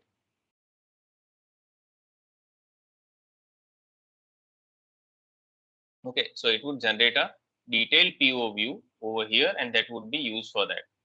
If you just say execute again, now my user would have the kind of requirement that he just stated. How many lines of code that we just wrote? Only 7 to 8 lines of code. And now what we have over here is I do have a purchase company codes information on my first grid. When the user says click on the object page, follow the association, they would be getting detailed PO view. As a part of detailed PO view, they would only get the company code 1010 relevant record for the purchase order. Okay. There was some technical issue. Now, if I just go over here and just say, I want to get the right click over here and again follow the association, it would give me the line item level information as well. It would give me the line item for the relevant purchase order right click, and you can also navigate to the relevant information of company code or document type, anything you want. Okay, so we are reusing what we already created, and we are able to provide the user the screen navigation they actually requested. Okay, so this is how an association can help you do the reusability, at the same time enhancing the performance as well, because till this screen only T001 would be queried. No other screen data would be fetched. The moment they say arrow, here the system would query EKKO table only for the company code they are actually clicking on. For example, 1010. And afterward, when they again say arrow over here, it would fetch only the information from a relevant purchase order. So this is how association works. That's why it is called lazy join. It won't trigger the join till the time the data is not getting requested. Does it make sense? Is it clear?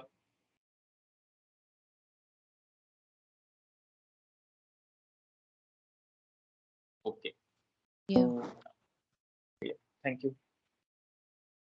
Now, next thing that we are planning to go over here is, let's just try to go through something very basics that we actually left in the earlier session due to time constraint, and we have got few minutes in this session. Okay.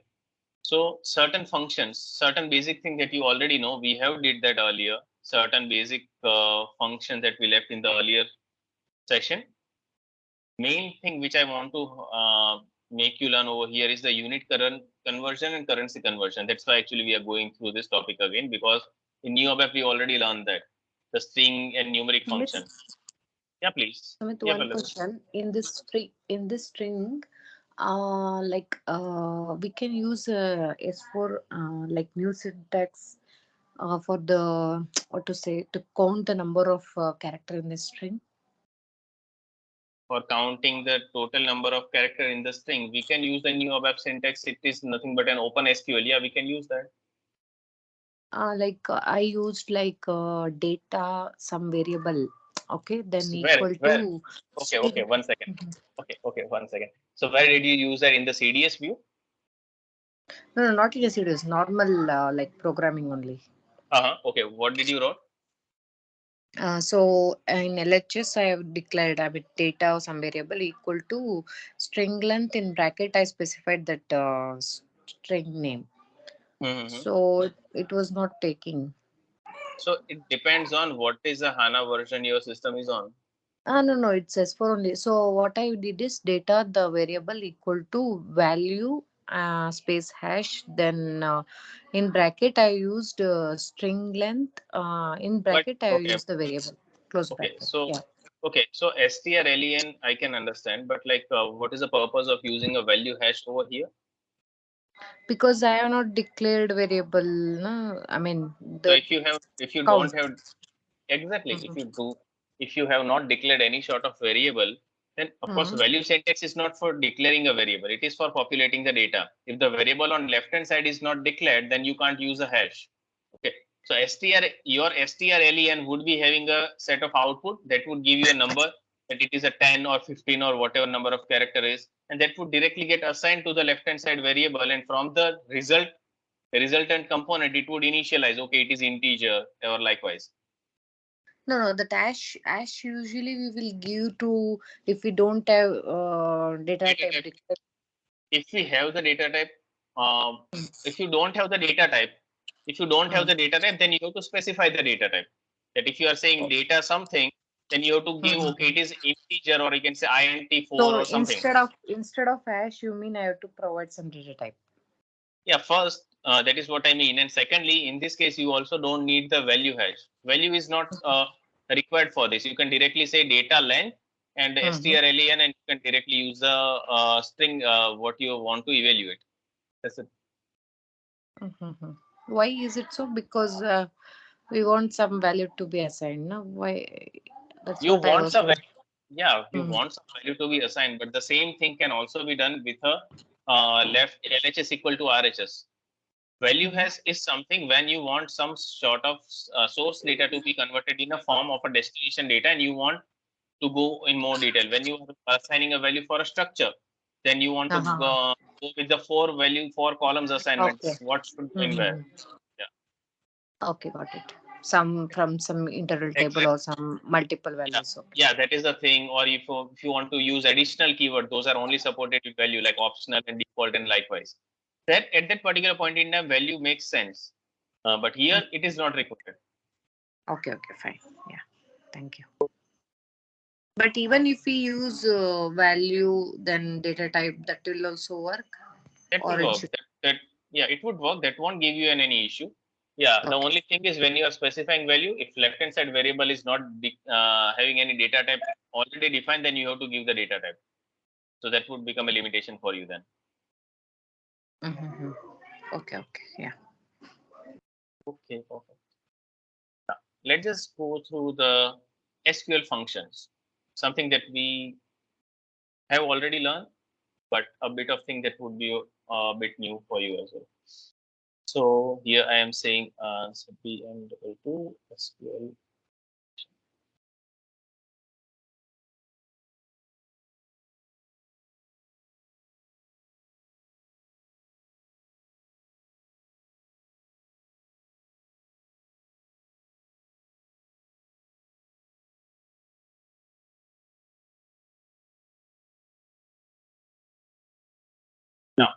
Now, here we are planning to define some sort of SQL function. We already have learned many. So we know we can also have condition columns that we can declare dynamically. We can also have some sort of numeric functions which can help us do some sort of numeric operations. Okay, we can also have some sort of string manipulation function. We can also have, I can say, some sort of very important function. That's why actually I just reopen this topic is some sort of unit conversion and currency conversion function. So what we do have over here is, let's just say I do have an SQL function and I want to fetch the data from multiple components, saying let's just define our data source EKQ as EH, and I want a data from line item as well. So to make the example simple, let's just focus on the SQL function. So let's just go with the join. I can say EKPO, or I can say a left outer join over here, because let's just say if we don't have the line item, then we can use that as advantage while giving any other example. So I can say left outer join EKPO as EP. Here we are defining on EH.EBLN equal to EP.EBLN. Let's just select the set of column. You can say EBLN.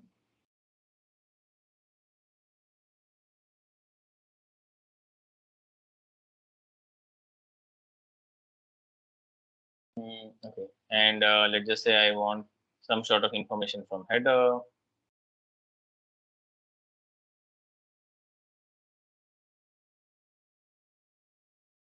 And some sort of information from line item. Let's just say I want some quantity, some unit of that, and if this is some sort of short text.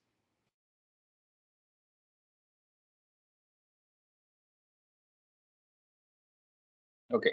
So when I say I want to, okay, 1 second, what is that? Okay, that is EL, which I want to store here. So let's just change this to EL.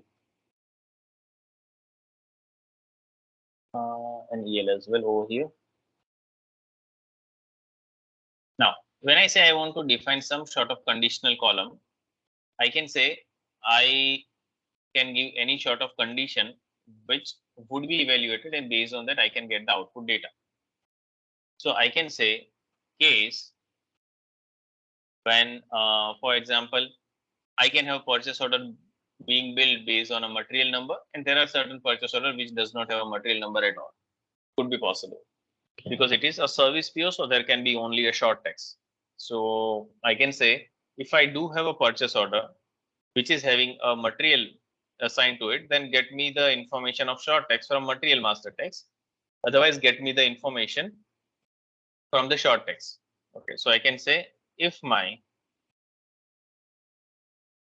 material number is not null, then I can get the information from my material master text. So for that, what table we would need over here? We might need left outer join again with my MATNA table, or I can say MAKT it is. Here we would be joining that my EL's MATNA is same as that of the M and MATNA. Then I can have data in the multiple language. So I want to get only the data which is belonging to my login language. So how I can get the login language? I can say $system dot system language. So I have just triggered a join. So when I do have a material, I would be getting the short text from there. Else, I would be getting the short text from my short text, because if I don't have material, definitely I would be having a short text. I can say and as, and here I can consider it as my material description.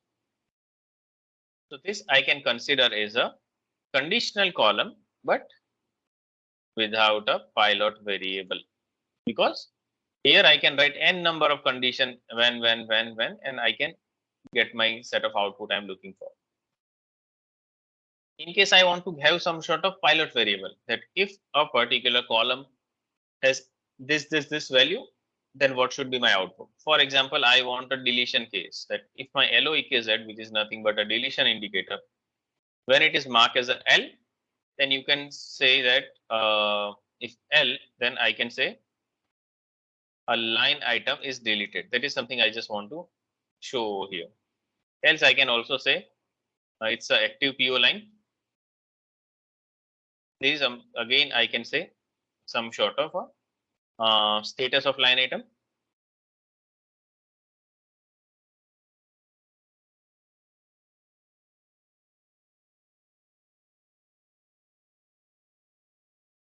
Okay. So based on the condition, we can define a column over here. Okay. We also have functions which are not only on the conditional column, but there are also functions which help us manipulate the set of strings. So for example, I want to go with the string manipulation. So I can say, let's just take this short text over here. Now, after the short text, I can say, I want the length of that. For example, as we are discussing, let's just say I want a length of this string.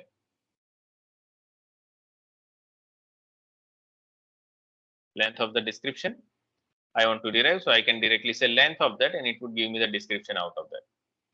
If I want to concat some sort of data, I do have two flavors. So here, control space would also help you. When you say concat over here, you would get that concat takes two argument, argument 1, argument 2, and based on that, you would be getting, you would be able to easily specify the input. So you would have the format with you. So I can say ELTXZ01, and here you can also give, I want to assign, or you can say concatenate something. It's nothing but a concatenation of a string that you are doing. If you are interested, you can also give the concatenation with space. So you can also provide the short text, and here you can also say, I want something to be appended, but I am more interested in specifying new value, but I want 5 space in between.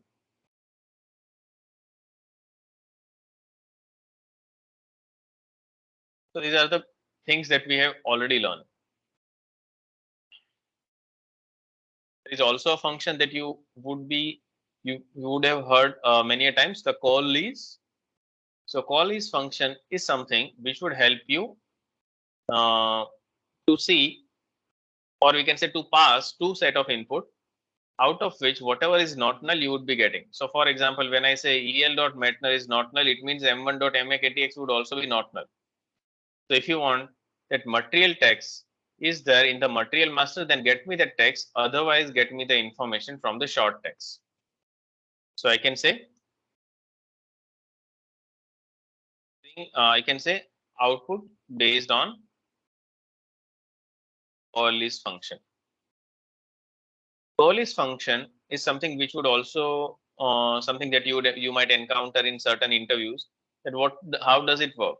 It checks whether the first input that you are providing is not null. If yes, then it would be opted as an output. Otherwise, the second input would become the part of your output. That would be your output going forward.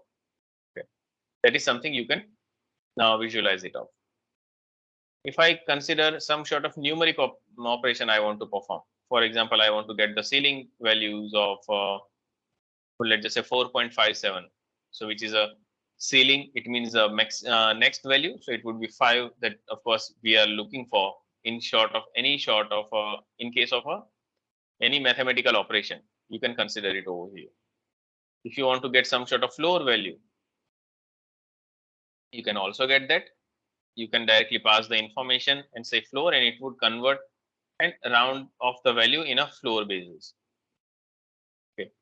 So these are the things that we learn as a part of an open SQL, and that is something which would also be applicable. Same goes with the division. You can have a division and 5 would be divided by 2, and it would give you the division value. Okay. So this would become my normal division, and if you want some sort of approximation as well, certain decimal places, you can have DIVISION. So it would just say division. So it would divide 5 with, let's just say 3, and it would give you the rounding of the result till 3 decimal places, for example. So you can say approx division. Let's just say you want some sort of remainder also to get calculated. You can say mode, and mode would ultimately give you the remainder. So 5 when divided by 2, whatever is the remainder, you would get the mode of the division over here.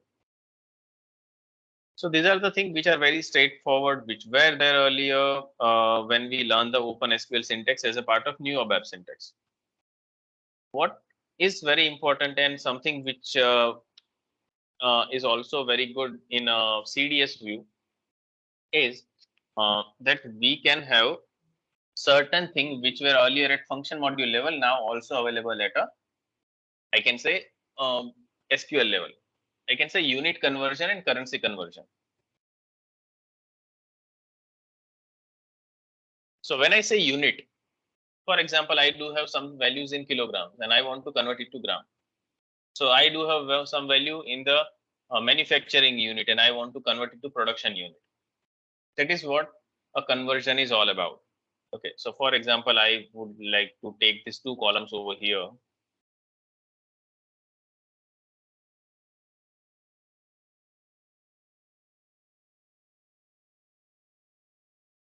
Okay, and what I want is my value of this MEINS should be converted to its target unit. So I think we do have a target unit also as a production unit, BPR, what was that?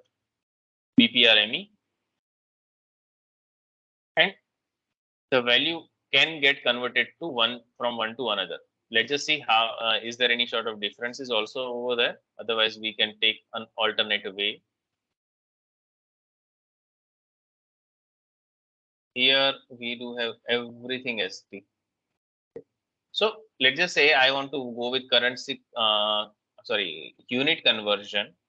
So instead of going with the values, those are provided by the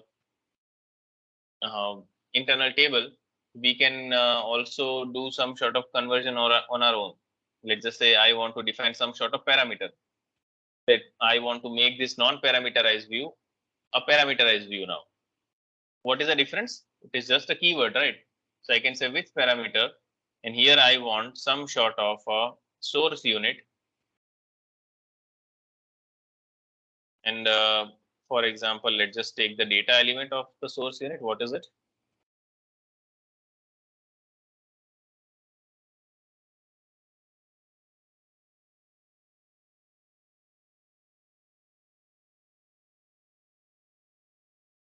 It is nothing but BSTMG. No, it is BSTME. So the source unit data type of which is BSTME, and I want a target unit which is also of same type, for example. So rather than having this, I can say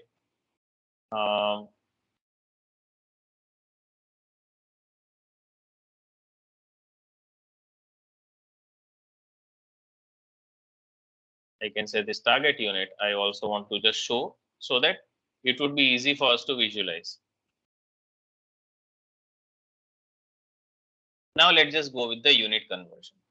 Remember one thing, it's not that only on CDS view, but when we were earlier working with the unit conversion and currency conversion, what is the thing that matters? Is the conversion values, right?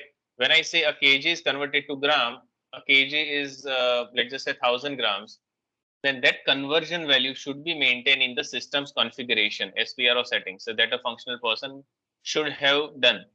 If he has not done right set of conversion maintenance into the system, then definitely this conversion function won't also work.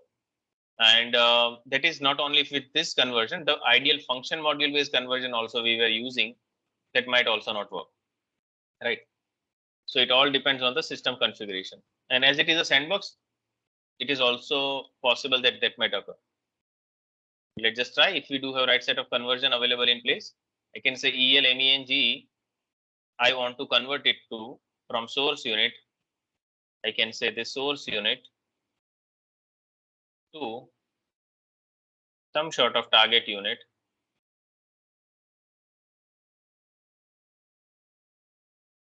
And here I can say converted value.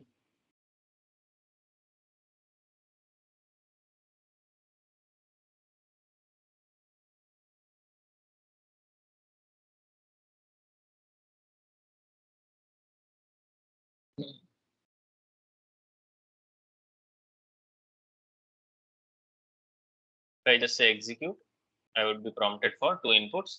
It's just I want to convert the value from kg to gram.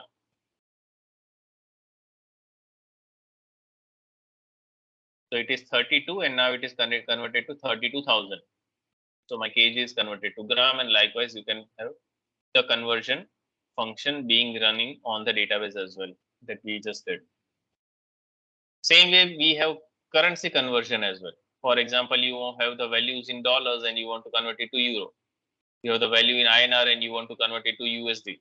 Anything is possible, provided the right set of conversion is maintained into the system. That is a baseline that would be there even though you are working on database layer or you are also there on the application server.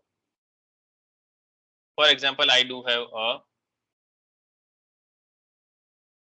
net price with me, and here I want to perform some sort of currency conversion which needs an amount. So I can have an amount.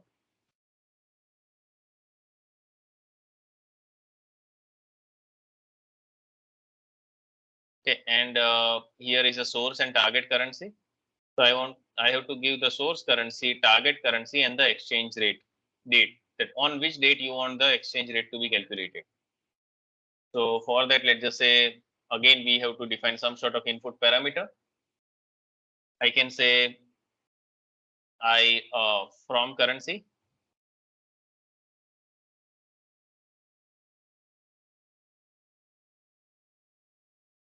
Currency keys again can be a standard data type as well. Currency key, which is of 5 characters ideally. I want to convert it to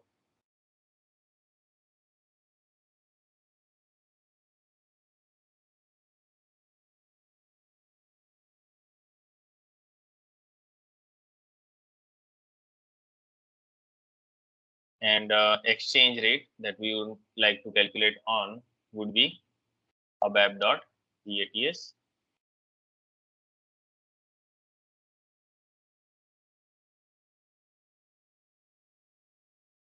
So here let's just also have the same thing.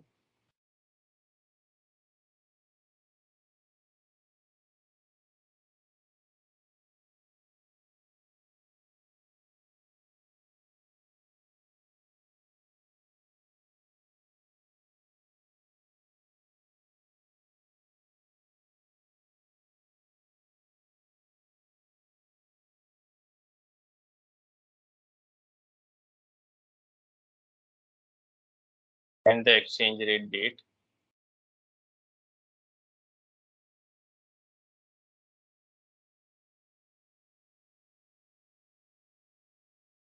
I can say as converted value.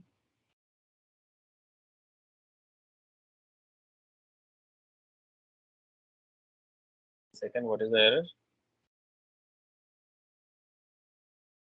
The name converted value is unique. Okay, it's a converted currency. Now let's just say I want to activate this.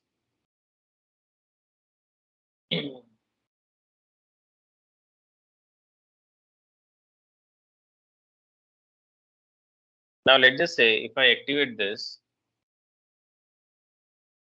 I want kg to be converted to gram, and the currency that I do have is in USD, and I want to convert it to INR, and the date which system should take it from today, YYYY, MM, and DD. If I just go to the right, here you would find that 669 USD is now converted to 334.54 INR, because we do have the conversion also maintained into the system. So this is how the built-in functions would help us. These are the two things that would be new. These are the things that we already covered in the new ABAP syntax as well. So it's the same thing. It's an open SQL, so it is applicable everywhere. Is it clear? Okay. Yep. So yep. So yeah, it's 1:25. Maybe we can call it a day. This is something that we had for today's session. The SAP IDA as a part of CDS, that is something we would be covering along with tomorrow's session. And tomorrow we would be learning the VDM, UI annotations and everything. Okay. So see, we'll see each other tomorrow then. At the same time. Okay, thank you. Thank you. Bye-bye. Bye.